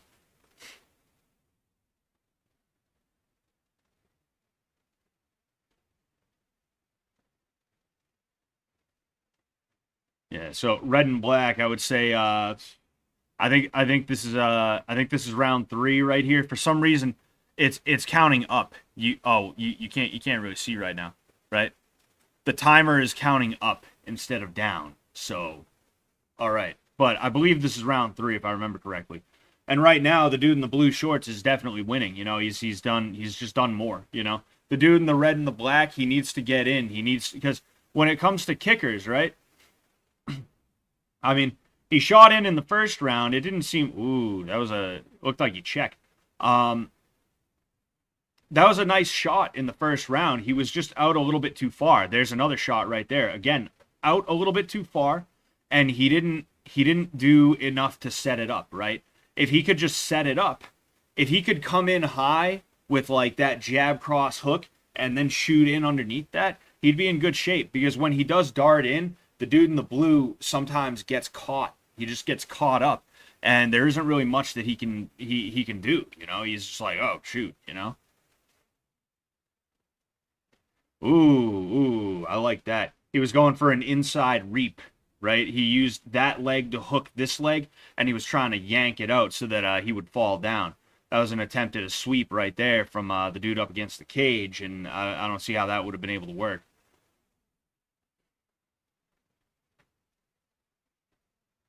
It's funny that these guys are more active on the cage than a lot of the pros are, and it's because as you start to get, ooh, hey, nice knee up the middle from blue shorts, and another one from blue shorts. I'm liking the inside. Ooh, I'm liking the clinch work from these guys. These guys are both pretty good. Especially blue. Oh, let's see. Oh man. Anyway. Oh, nice. He dropped down, got the double, took him down, but he stood right back up. He didn't really have good control over him. I was saying, like, when it comes to cage work, you see more. That was nice. That was a nice little exchange. Oh, and then he calls him behind the head, but that was completely incidental. You know, that wasn't blue shorts' fault. I was saying you see more work from guys against the cage because as you mature as a fighter, a lot of people tell you not to waste time there, right? Not to waste time, waste energy. People tell you not to waste energy. And because of that, there's a lot less work off the cage, as opposed to these two, who this is actually a pretty entertaining fight. It's more entertaining than some of the oh, hey, nice kick. It's more entertaining than some of the fights we saw last Saturday when I was going over UFC 307. This is round 3. This is round 3 right here. And that was a bit of a dick move. He's trying to be a nice guy, and you Superman punched instead. Yeah, this dude's Taekwondo. This dude's a Taekwondo guy. You can just see the way he moves, the way he stands. Oh, that was nice. Stood him up with the kick and then shot in after that. You know, that was a good use of the setup. And this is what this guy needs, right? He did a good job of defending it, but this dude right here needs a little bit of that. Maybe not off of a kick, maybe off of a punch or something like that, right? But that wasn't bad.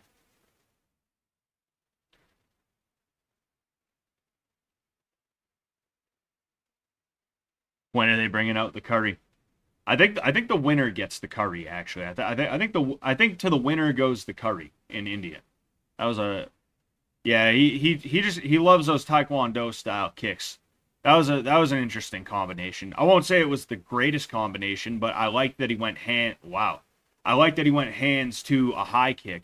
So again, like here's the thing. India actually has wrestling. They have wrestling. They literally do mud wrestling. I shit you not. But then they also have a growing mat wrestling culture, to my understanding. But it's not that pervasive. It's still a very niche thing. These guys need to get in a room with these dudes who are known for mud wrestling, or even, you know, the dudes that are switching over to mat wrestling and stuff like that, because the way they're shooting in for their takedowns is just like not good. It's not good. They're starting 5 or more feet away from each other, going at each other like that. You know, it's not good. Ooh, caught one on the way out. Blue caught one on the way out.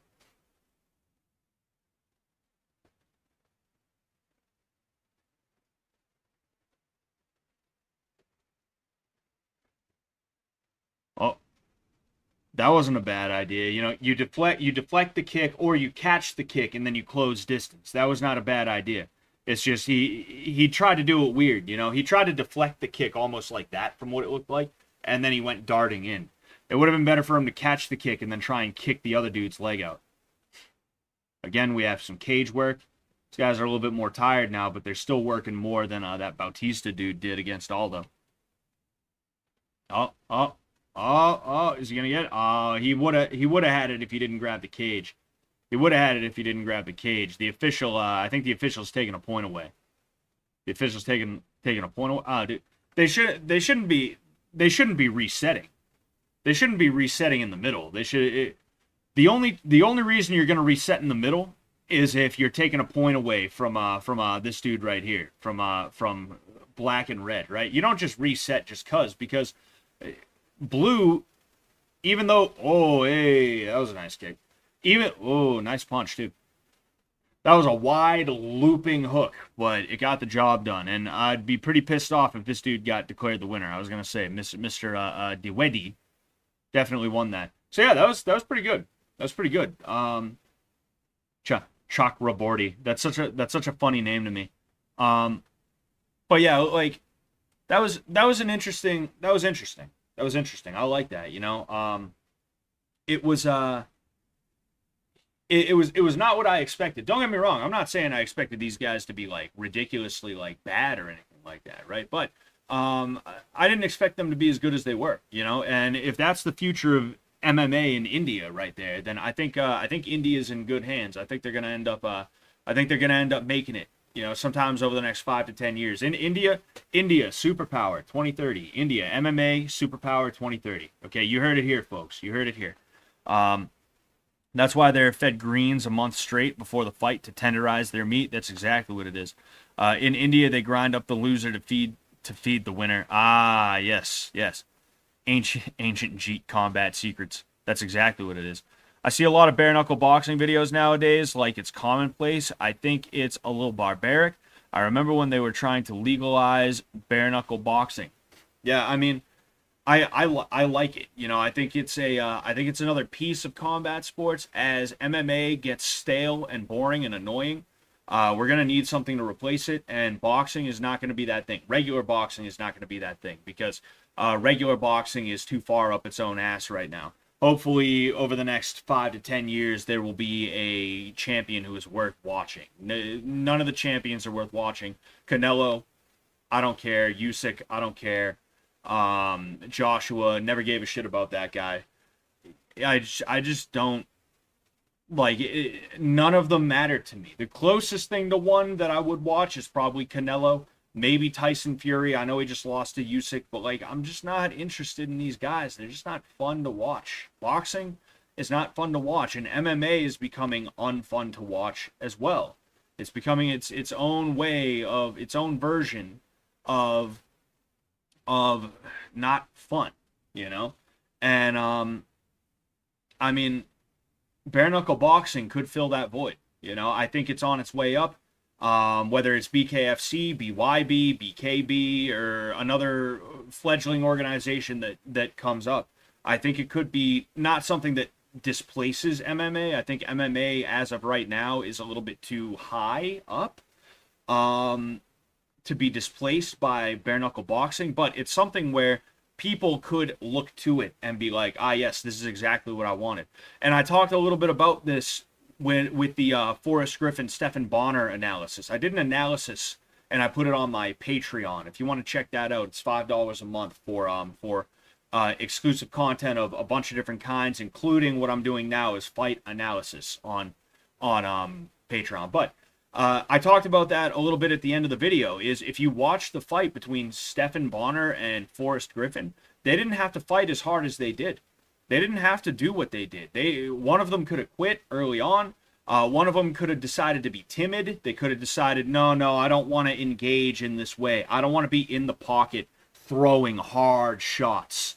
I don't want to be in the clinch trying to win that battle. I don't want to be in there. I want to be on the outside, picking my shots, just being a sniper. You know, I'm on the outside, bang, bang. Okay, now I'm out. They could have played it like Israel Adesanya plays his fights. And if they did, the UFC would not be a thing today. It would not.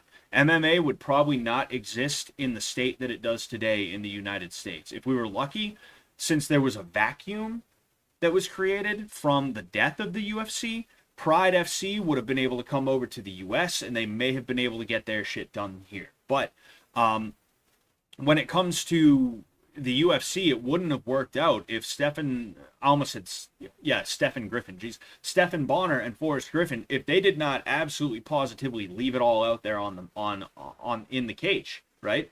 And you don't have that kind of fight anymore, and because of that, it's annoying. You know, it's annoying to watch. It sucks. The closest thing to that you see is people like Justin Gaethje and Max Holloway. That was a really fun fight, especially that finish, right?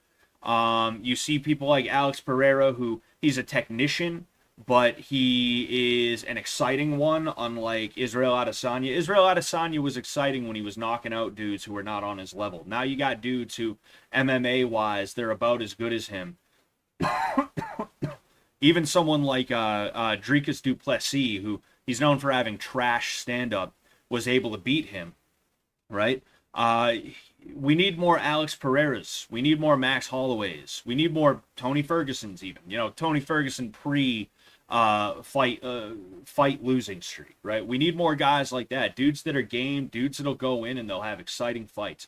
But unfortunately, you're not going to get that because nobody gets special treatment unless you get that Dana White privilege that, you know, Tony Ferguson was talking about. And you know, because everybody's constantly afraid of being cut, they're not going to go in and be like, oh, hey, I just want to have a good fight. They're going to go in thinking, okay, I have to win this fight so that I can get a new contract, so that I can try and bargain for more money, so that I can bargain for a title shot. I can demand a title shot, and then I'll try and outpoint the title holder, and then I'll try and outpoint everybody who challenges me for the title once I have the title, right? It just sucks, man. And bare knuckle boxing is not like that. There's a lot of exciting fights in bare knuckle boxing. If I could recommend one guy, his name is Zach Kalmus. This is a guy from my region. We know each other. We're not like best pals or anything like that, but every once in a great while we go back and forth in the DMs.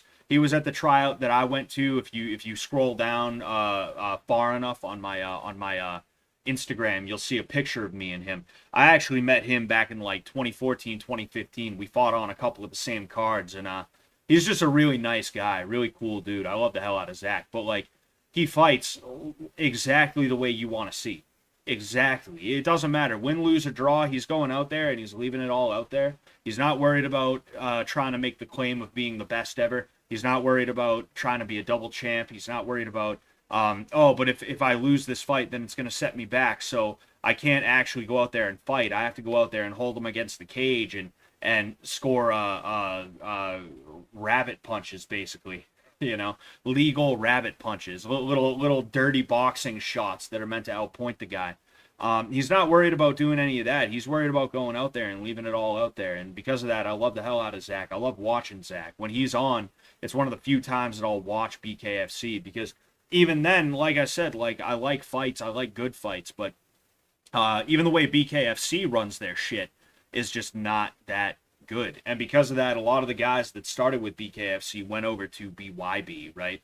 Yuli Diaz, for instance, he was made an instant star overnight because he got the world's fastest knockout, like literally like world record, world's fastest knockout, and he got treated like shit by BKFC.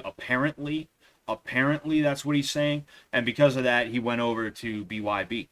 There's a lot of guys who like they could become household names, but the thing is they're given fights, and it's weird. Like the way that I've noticed is if you make your debut and you lose, you get a pretty quick turnaround. You get a pretty quick turnaround if you lose your debut.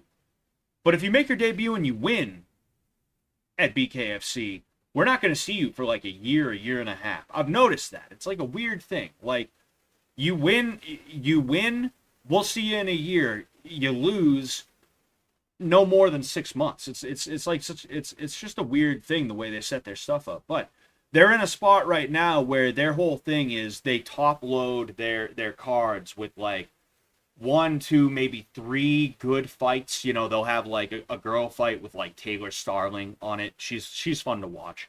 Either that or like Christine Ferreira. She's basically like Amanda Nunes for BKFC. And then it'll be like Mike Perry or whoever else they want on there. And then the rest will just be like local guys. Like that's part of the reason I haven't hit them up to fight. If I wanted to fight for them, I could. Right? I've had the matchmaker offer me fights. Not like fights, but he was like, "Oh, we're going to be in New York. Let me know what your record is. Let me know like your experiences at the other thing." He was going to get me a fight. And by the time he got back to me about that, a dude had died. So I was like, I don't know. I don't know if I want to take part in this because I don't want to get a mismatch with a dude who is that much better than me. I don't want to be walking into a mismatch knowing that you guys can sometimes every now and again put together mismatches where a dude dies. You know, I'm all set. But when they come to Boston, because I'm sure bare knuckle fighting is probably going to be legalized in Massachusetts on the Sooner side. It's already legalized in Connecticut. They I don't know if it was on an Indian reservation or not, because that's how they got around it in New York. They do Western New York because there's an Indian reservation, and that Indian reservation allows bare knuckle fights. But you couldn't have BKFC at Madison Square Garden, at least not right now. But I know that they had one in Connecticut on the more recent side. It's only a matter of time until Massachusetts gets legalized. You know, they'll probably do something out west in like Worcester or something like that. Either that or they'll find like they'll do like they'll do like a BU's auditorium or something like that, or BU's or BC's hockey stadium or something like that, you know? Like I'm seriously considering when they do come to Massachusetts getting on that card, just because it's like, hey, I might as well get in front of thousands of people, you know, fucking I don't know, tattoo my shit across my chest. Scott Sullivan MMA Instagram, Scott Sullivan _MMA Twitter, you know? I might as well just do that. You know, stamp it across my forehead, get in front of the crowd, you know, fight hard, win, lose, draw, and then just be like, hey, follow me. You know, I might as well do that. Why not?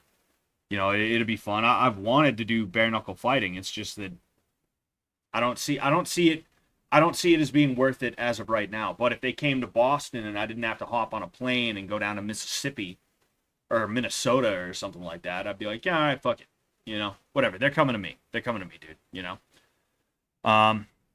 There's actually a couple of dudes who are going to be fighting for Jorge Masvidal's. I never know how to say his name. Is it George Masvidal or is it Jorge Masvidal? And if there's one thing I hate, it's when gringos are like, Jorge Masvidal, right? I hate it when white people, like, obviously I'm not one of those cultural appropriation types of people, right? I could give a shit about that. I'm eating fucking Jamaican food.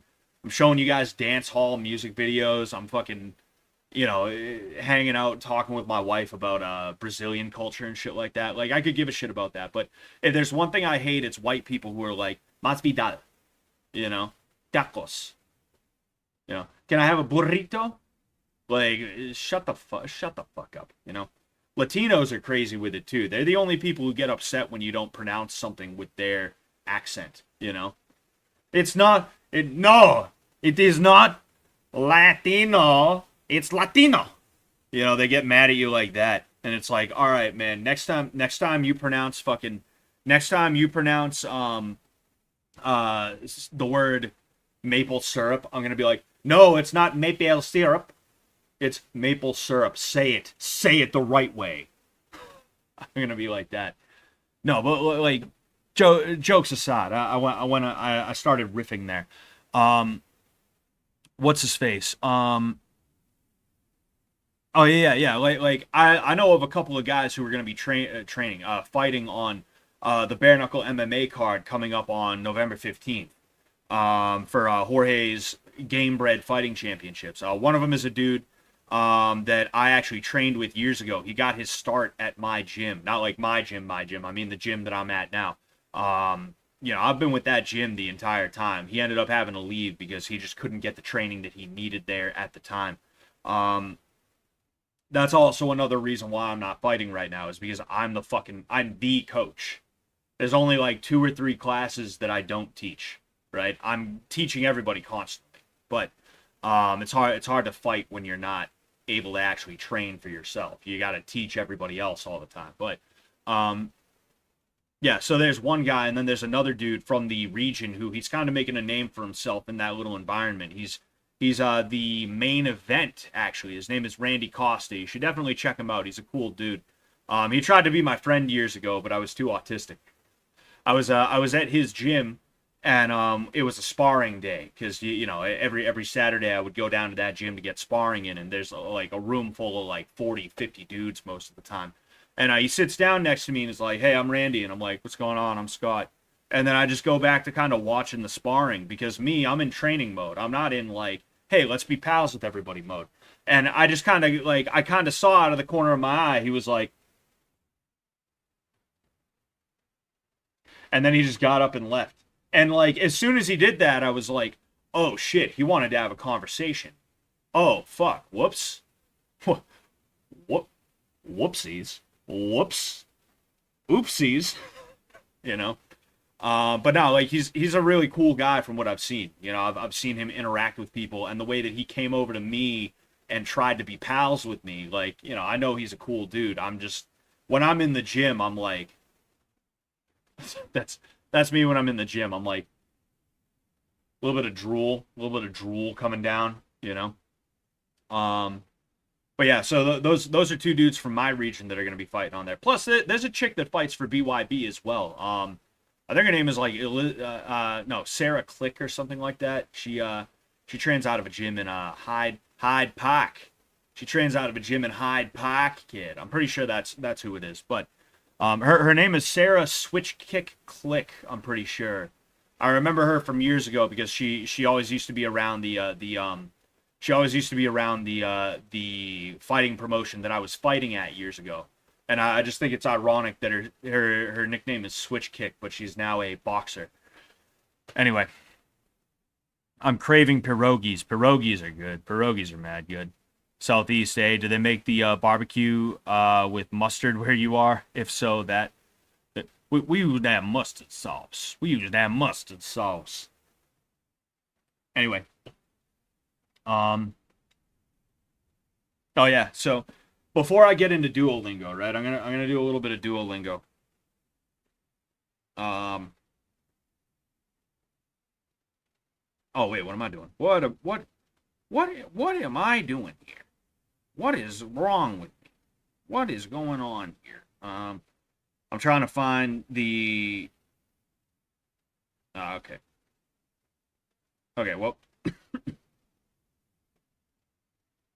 There it is. So these are going to be the Jeopardy. These are going to be the Jeopardy, not questions, but categories, okay? There is lol cows. There is fish tank facts. Scott facts. We got Scott facts. Miscellaneous. And then I'm looking for one more that I'm thinking is probably going to be internet culture, right? And the way I'm going to do it is...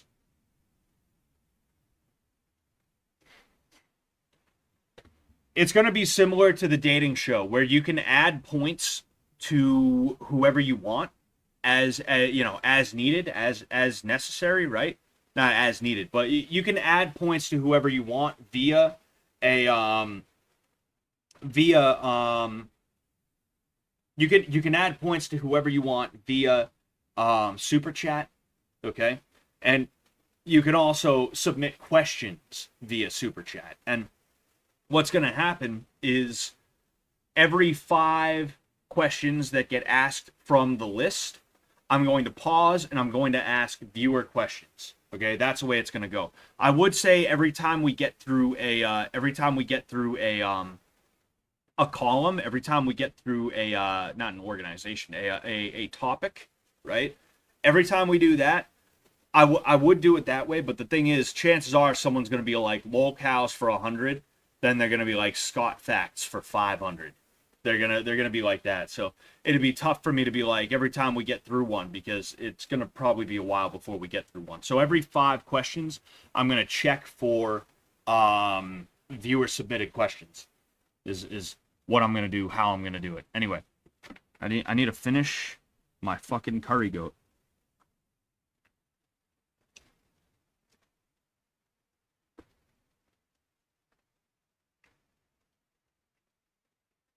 Okay.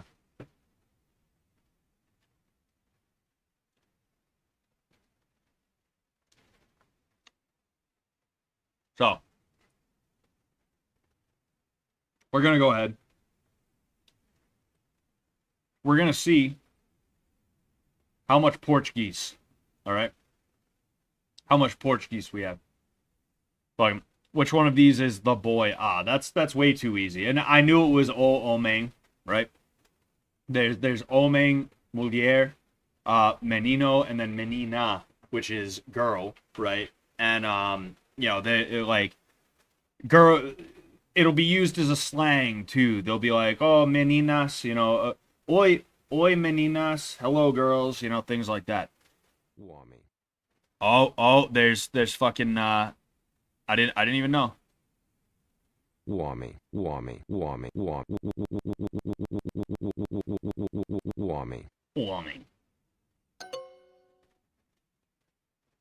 Oh, fuck. Silly me. The boy. For some reason, like I said, I'm all fucked up today. Right? Continue. Which one is the man? The man is homing. You see, I'm all, like I said, I'm all fucked up today. So that one was correct. When I said the boy, I was like, boy. Oh, man. All right, yeah. I'm all fucked up. Anyway. Fuck him. Select the correct meaning. Man, okay. We don't worry, guys. Don't worry. We just needed a bit of a warm up here. Write this in English. All right, okay. Relax, dude. All right. Oh man. Is it all gonna be that? Which one of these is the woman? A mulher. All right. I'm not gonna make that same mistake again. I'm not gonna fuck myself up again by like getting into an explanation and then also just being all ridiculous today myself.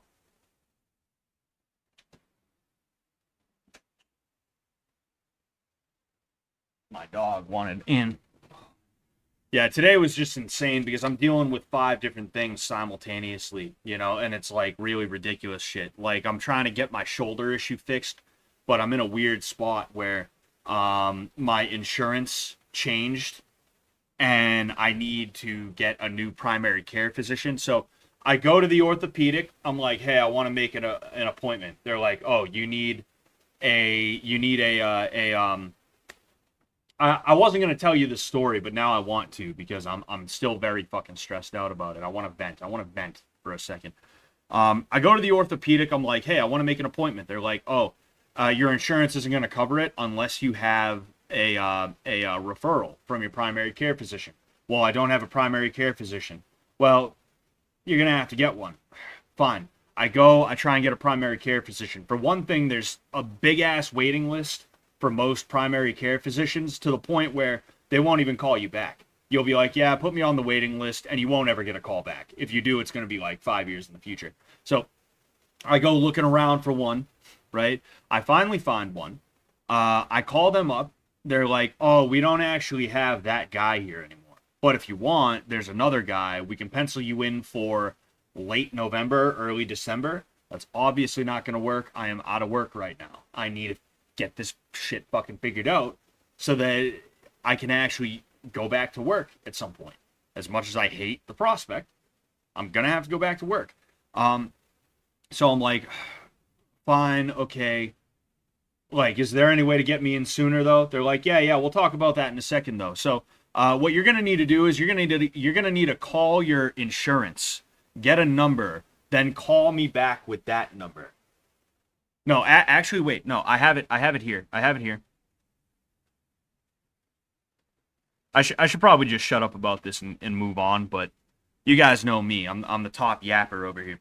Yeah, no, it wasn't even that. It was the doctor's office had to give me the name of the guy and then his provider number so that I could call my insurance, give them that name and number, then they would give me a number to call the fucking doctor's office back and give them so that we could actually fucking schedule an appointment, you know?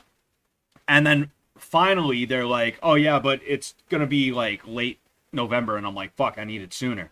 And they're like, oh, okay, we'll see what we can do. And they tell me, oh, we can't get the right authorization, so we're gonna have to wait a little bit longer. It was just like a fucking goose chase. And then on top of that, there was also some other things. It was just on the phone all day with customer service, and then people throwing numbers and names and shit at me. It was just the worst fucking thing, dude. It was the worst thing, you know? Anyway. All right. Which one of these is the woman? A mulher. All right. Eu. Ill? That's I. Ooh, what the fuck is sassy corporate Memphis? Oh, write this word? Oh, wait, I did it. Menino. Menino. That's A. That's a boy. Hell yeah.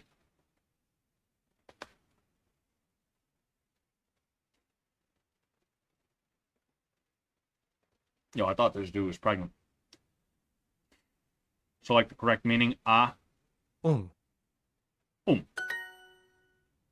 mulher. That's a woman. Mulher.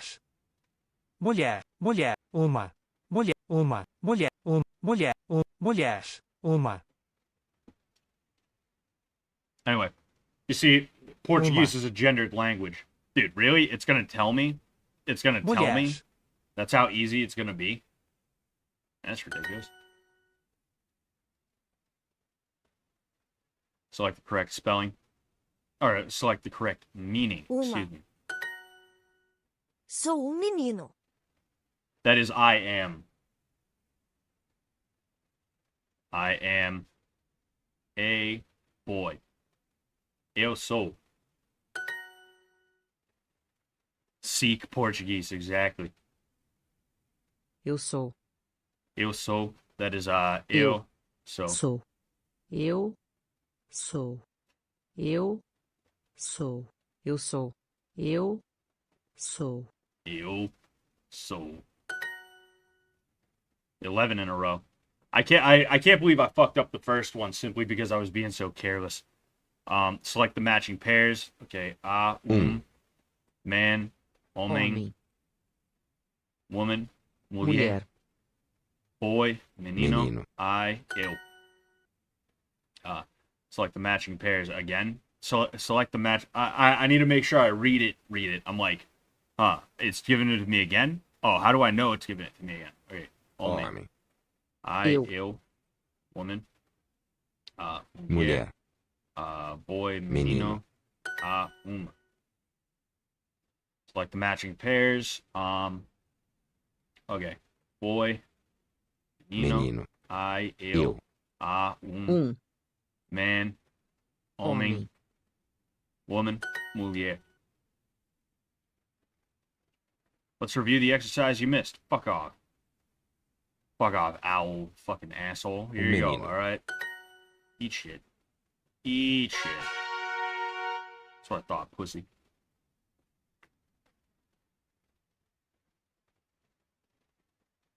Curry goat's really good, but every now and again you get a bone that has meat in it.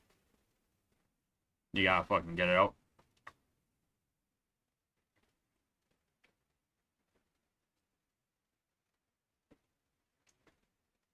Sick. That's longer than my no-fap streak. Yeah, I know what streak is. Yes, I am aware. Whatever, sure. Later. Alright. So, basic phrases. Oh, which one of these is the house? A casa.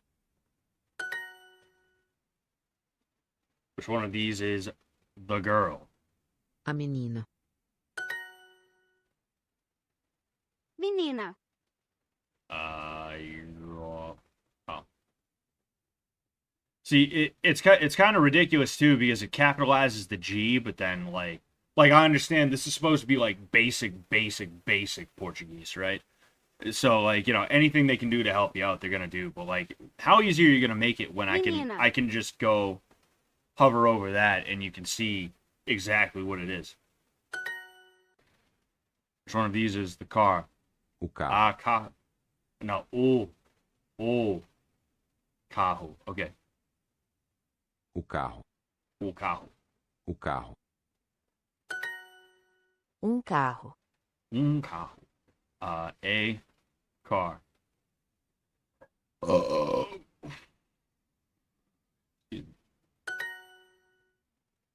Carro. Huh? No. What, you don't know Portuguese? I'm streaming right now, by the way. I'm doing Duolingo on stream. Oh yeah. I fucked up the first one because I was like half paying attention and I'm like really tired. It said, hold on. It said, oh, you're on there. It said, menino, and I did man instead of boy. Yeah. Anyway, massa. A maçã. Amassar. You see, the thing about Portuguese is there's weird pronunciations and intonations and shit like that, and it's annoying. Maçã. Massa.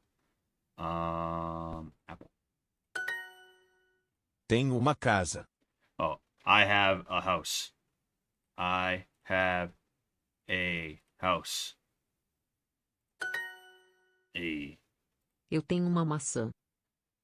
Eu tenho uma maçã. So, Eu I have tenho uma maçã. I have an apple. Homem e uma mulher. Oh, a man and a woman.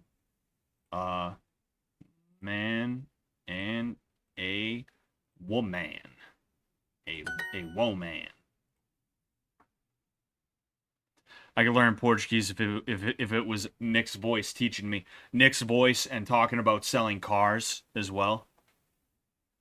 Select the matching pairs. Woman, mulher, girl, menina, apple, maçã. Maçã. Maçã. House, casa.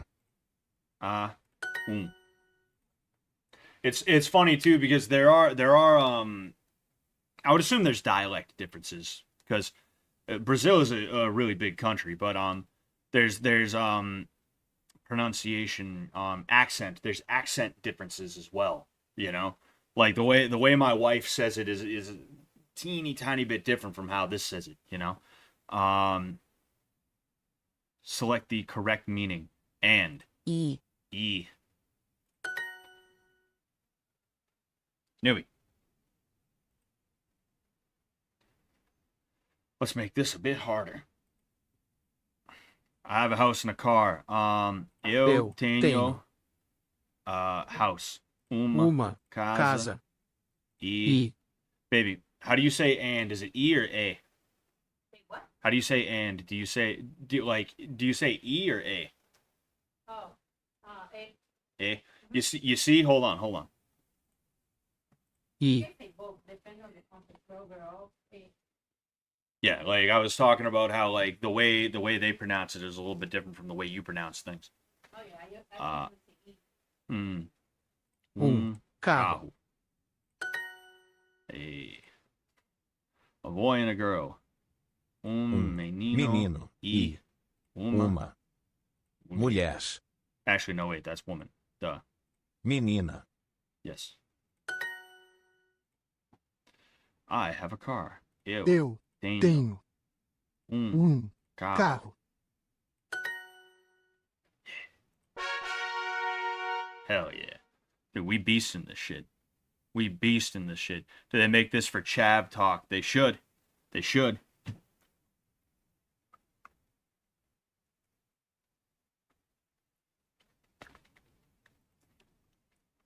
See, I 100% of that.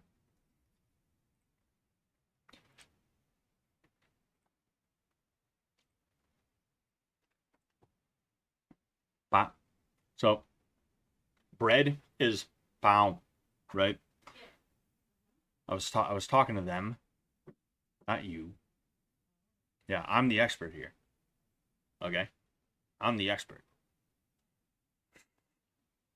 But if you say it without the squiggly line, it's pau, which is penis, which is dick. So be very careful the way you say this. O pão. Which one of these is milk? Leite. O leite. Eu como. Eu como. Como. I eat. Como is I eat, right? Huh? Is como I eat? Yeah, eat. Okay, yeah. Okay, so yeah, I eat.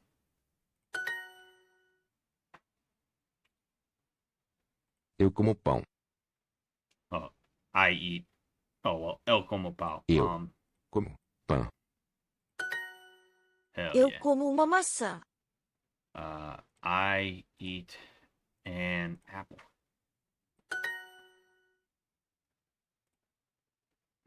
Como pão. Como pão. We're doing it, baby. We're doing it. I'll remember that when I see my Brazilian buddy. Yeah, dude, you gotta let him know. You gotta let him know. Brazilian cheese bread. That's they call that pão de queijo, and it is really good. It's good when you get it hot. When you get it like a lot of the places you'll get it from are like they bake it in the morning and then it's just like sitting out all day, and like when you get it, it's basically just bread. It's not even cheese bread anymore. The water, água. Água. Water. Água.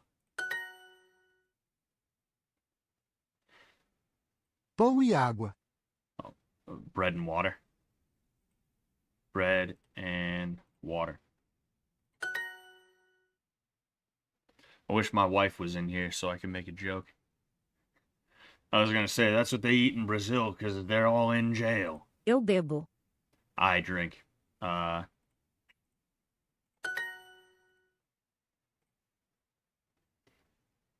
Select the matching pairs. Girl, menina, milk, leite. Leite. Boy, almost clicked mulher by mistake. Menino. Woman, mulher. Eu bebo água. I drink water. I drink water. Let's make this a bit harder. Cheese bread is kind of mid, to be honest. I love the barbecue steak, though. If you're talking about picanha, I know exactly what you're talking about, and hell yeah, it is fucking fantastic. It is so good. You can't just find it around here. It's like, I don't know if we just consider it a cut that's not worth it, but it's so good, you know?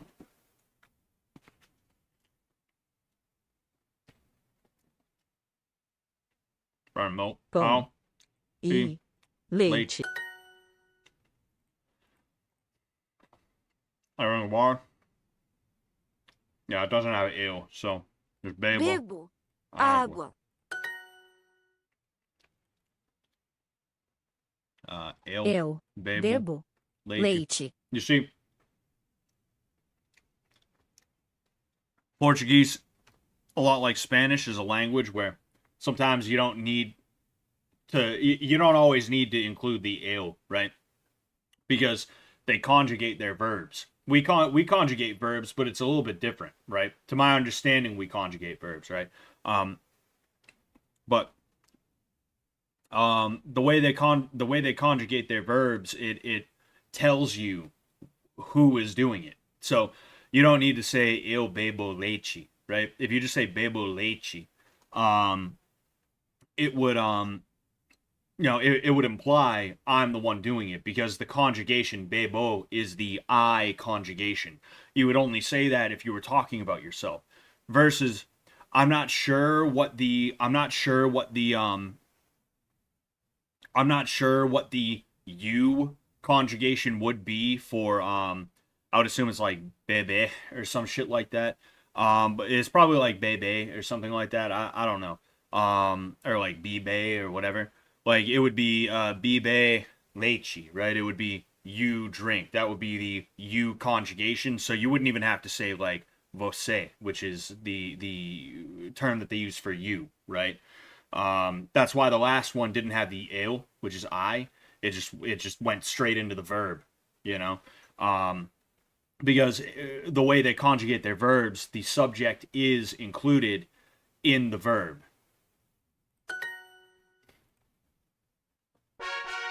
Yeah. She,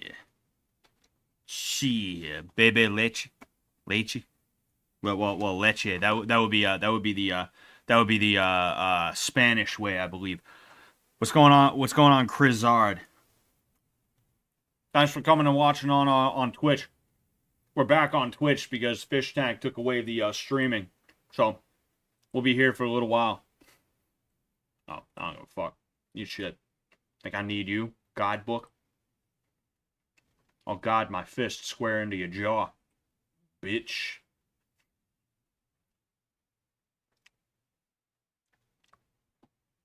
All right, fine. The one exercise I missed, the boy. Menino. Fantastic. All right, car. Carro. Bebo leite. I drink. I almost clicked rice by mistake. I didn't see milk for a second. I didn't see milk. I was like, what the fuck? You gave me something wrong? All right. Homem e uma maçã. A man and an apple. A man and an apple. A man and an apple, not a man and a apple. Jeez. I don't even know English, I guess. Try the hardest exercise from this level. Select the correct meaning. Wow. Uma. Hardest exercise, huh? Bebo água. I drink water. Eu sou menino. Eu sou menino. Eu sou menino. Yep. Eu sou menino. I am a man. Or I am a boy, excuse me. For some reason I get boy and man confused. I do the same thing with Irish. Like it's like fear is man, and buchel is boy, and then Colleen is girl, and then I think fair, like fair or something like that. Fair, something like that is, I think that's woman. I could be wrong about that one. I get them confused every now and again too, you know. Como pão. Oh, I eat bread. Oh, I eat. I eat bread. Eu bebo e eu como. Eu bebo... What? Eu bebo e eu como. Eu bebo e eu como. Oh. You see, that's one of the things that makes learning language tough, is because like the way people talk is not easy to understand. Like it sounded like all one word, but he was saying I drink and I eat. So eu bebo e eu como. Eu bebo e eu como. Yeah. Sou menino. Yo, I want to learn Gaelic. You can learn it from Duolingo. I was gonna do Gaelic on Duolingo, but the thing is we got around to it so late. You know, once my wife hops out of the shower, I'm probably gonna hop off this. You know, I'm just having a good time with this right now. Well, we'll see how hard we can go next time. You know, Friday is obviously going to be the Jeopardy stream, so we're not going to have time to do that. But if I stream on, say, like Saturday, or I will definitely stream Sunday. You know, we're supposed to be getting into Oblivion this Sunday, but maybe the first half hour or so will be dedicated to messing around on Duolingo. Maybe. But yeah, we're gonna do an Oblivion playthrough for the Sunday video games. Tap what you hear. What? Sou menino. Oh. Sou menino. Oh. You see. Sou menino. Sou menino. Sou menino. You hear that? Sou menino. It sounds like sou menino, but he said sou menino. Sou menino. And that's what I'm talking about. Is I got a little cocky, and because I went just strictly with what I could hear. Sou menino. In this, right? Sou menino. Sou menino. Where it just sounds like sou menino, right? I left out the Eu sou homem. You see, again. Eu sou homem. Right there. You know, eu sou homem. Eu sou homem. Sou menino. Yeah, here it is. Sou menino. Fucking asshole. Fuck yourself. Where are you going? Oh, I forgot my thing on the car. Oh, that's annoying. Alright. Complete this extra hard challenge and level up to legendary. I don't know, should I? Fuck it.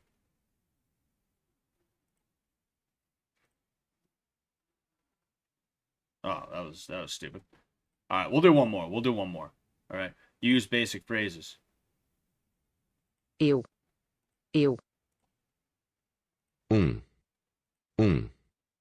Homem. Menino. Mulher.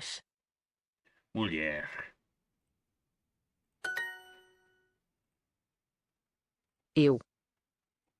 Homem. Uma. Mulher. Sou uma mulher. Mulher. Mulheres. Mulher.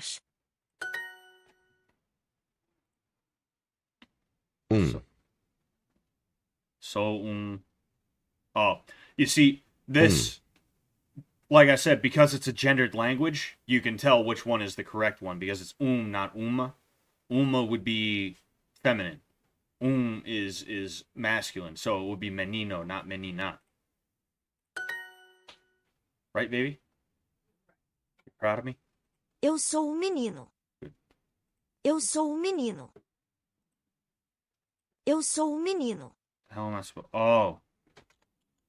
Okay, I'm supposed to type.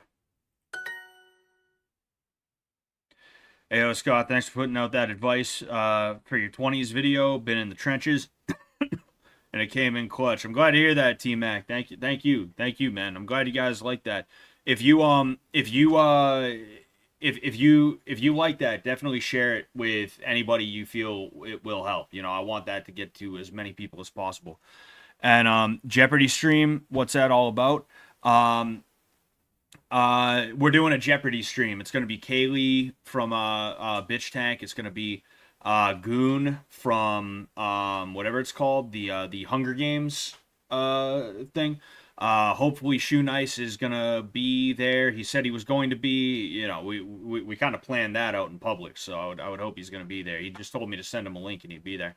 Other than that, there's one other person I'm kind of trying to see if I can get to show up. I have a feeling they will, but I'm also not gonna say yes. You know, and then I'm looking for one more person. I'm thinking of a couple of people. And somebody asked an interesting question. What if they're trans? Baby, I remember you told me what they're trying to do with Portuguese. They're like, oh, you can't gender language. I'm not a boy or a girl, so you don't do a or o. Yeah, they are trying to put the e. E. Like instead of A or O, they trying to put an E. Like todos, they trying to put todos. That's weird. Yeah, so it doesn't have a gender. Hmm. Yeah, so they're trying to fucking ungender the language. A woman. Uma. Mulher. You see, like, she doesn't say mulher. Mulher. You know, you just say mulher, right? Yeah, mulher. That's it. I am. See, in this case, the verb isn't going to have a gender, right? You see, or because am, to be, is a verb, right? To be is a verb. Yeah, so it's going to be eu sou uma mulher. Yeah, that's what I figured. You know, I know in some cases you change things like sua, like pau no sua boca. You know, like when we're talking shit to each other, or pau no seu cu, which pau no sua boca means dick in your mouth. Pau no seu cu means dick in your ass. That's we you know, we talk shit to each other back and forth like that. You know, seu and sua changes depending on what you're directing it at. But like, you know, to be is going to be genderless no matter what. Write this in Portuguese. I am a man. Why would I do that when I could write it in English, the superior language? Sou homem. Eu sou uma mulher. Again, sou.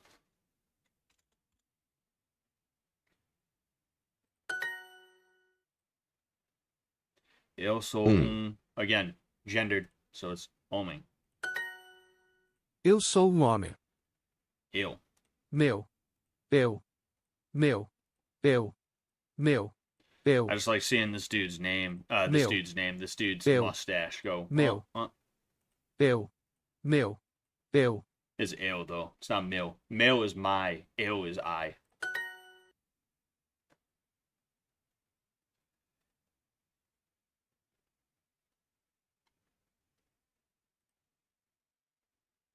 A woman and a man. Fuck.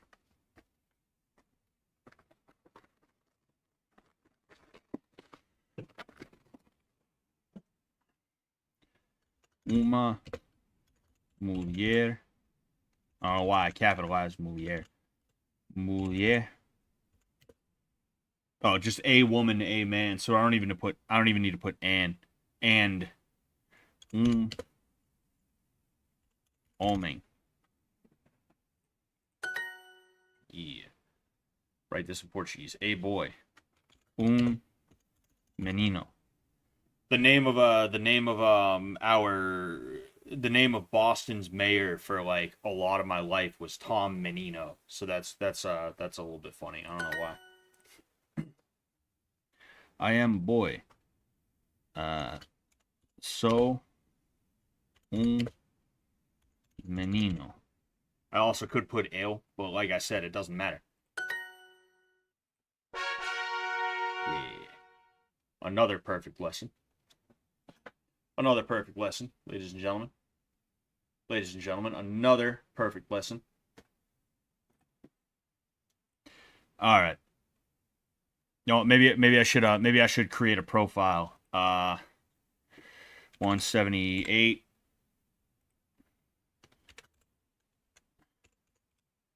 Johnny. Just Johnny. Just Johnny, that's it.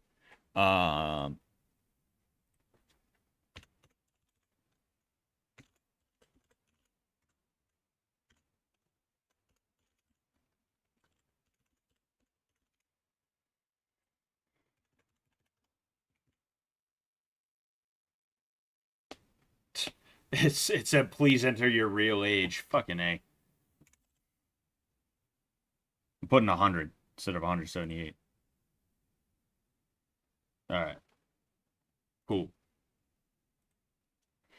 So I created an account. We'll go there. Also, we can we'll look for Irish too. Yes. I'm new to Irish. We'll do one Irish and then I'll get the hell out of here. Tay.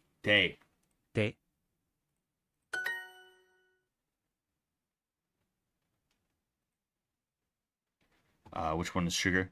Sucra? Shukra. Okay. You see that there's a lot of what I've noticed about Irish is there's a lot of cognates, you know. There's a lot of things out there that like it's basically like if you had the heaviest Irish accent you could ever even think of, you could ever picture, and you just say English words. Like this is coffee, right? Or they might call it cafe, right? Shukra. This is sugar. This is hello, jichut, or you know, some people say do you do it or something like that, or jichich. Slán is like goodbye, right? And then cafe, whatever. Shukra. Which one of these is coffee? Cafe. Cafe.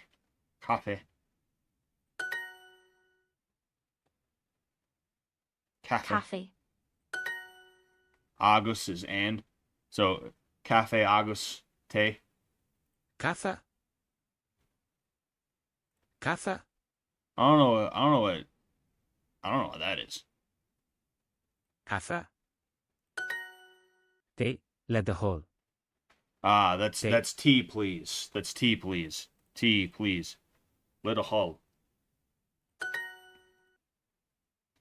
Please. Let a hull. Let the hole. Te let the hole. No, that's tea, please again. Katha agus shukra. Coffee and sugar. Coffee and sugar. Matching pairs. Sugar. Shukra. Tea. Te. Hey. And agus. Coffee. Cafe. And agus. Yep, you're good.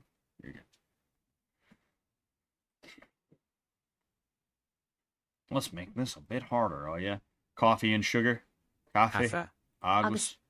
Shukra. Tea, please. Te. La do hol. La do hol. Tea and coffee. Te. Agus. Cafe. It's just the way they say it is funny to me.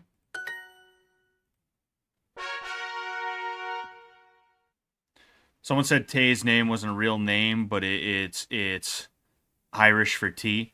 Well, I mean, Tay is not, but Tae is, you know. All right. Using an ad blocker, support education with Super Duolingo, and we'll remove ads for you. Nah, I think I'll just keep using the ad blocker. I think I'll just keep using the ad blocker. I don't want to support education. Because support education usually means I'm giving money to fucking like some commie fucking bullshit. That's usually what it is, you know. Anyway, so well maybe we'll do some more Irish on Sunday, right? We were gonna do. I mean, we have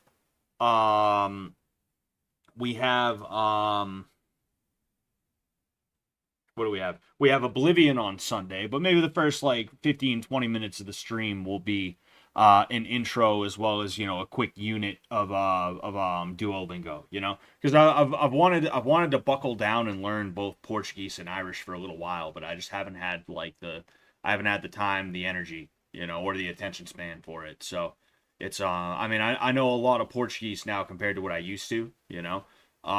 Considering that like I don't have a cultural or a heritage link to it. You know, I think I do like to think it's nice that I know the Portuguese that I do. You know, and I'm impressing myself a little bit here and there with it. But the Irish, you know, I want to learn that too. I'd like to teach my kid, because, you know, my wife will be able to teach my kids Portuguese. I'd like to be able to speak to them in that. It's very frustrating being the only non-Portuguese speaker in the house, you know. And I'd also like to teach my kids Irish, and, you know, that'd be nice. That'd be nice. But anyway, I'm going to head out. All right. Thank you guys so much. I appreciate the hell out of you. We've been streaming for longer than 2 hours. I used to only pull 2 hours, but then I hit those 24-hour streams, and it's like streaming for more than 2 hours is nothing to me now. This shit ain't nothing to me, man. Yeah, so, oh yeah, another thing I'm also going to put on a shirt is that right there, no exist.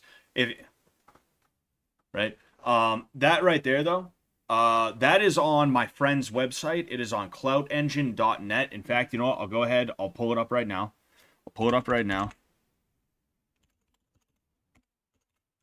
I forget if there's a... yes. Okay.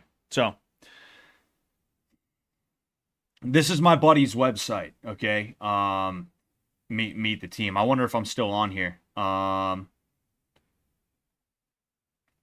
Jeez. Yeah, no, I'm not on this one. I'm not on.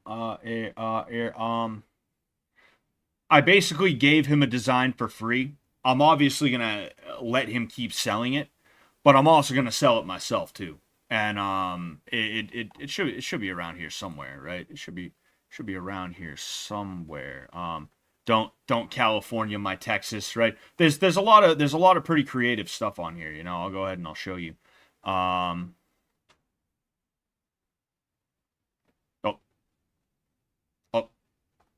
Yes, here it is.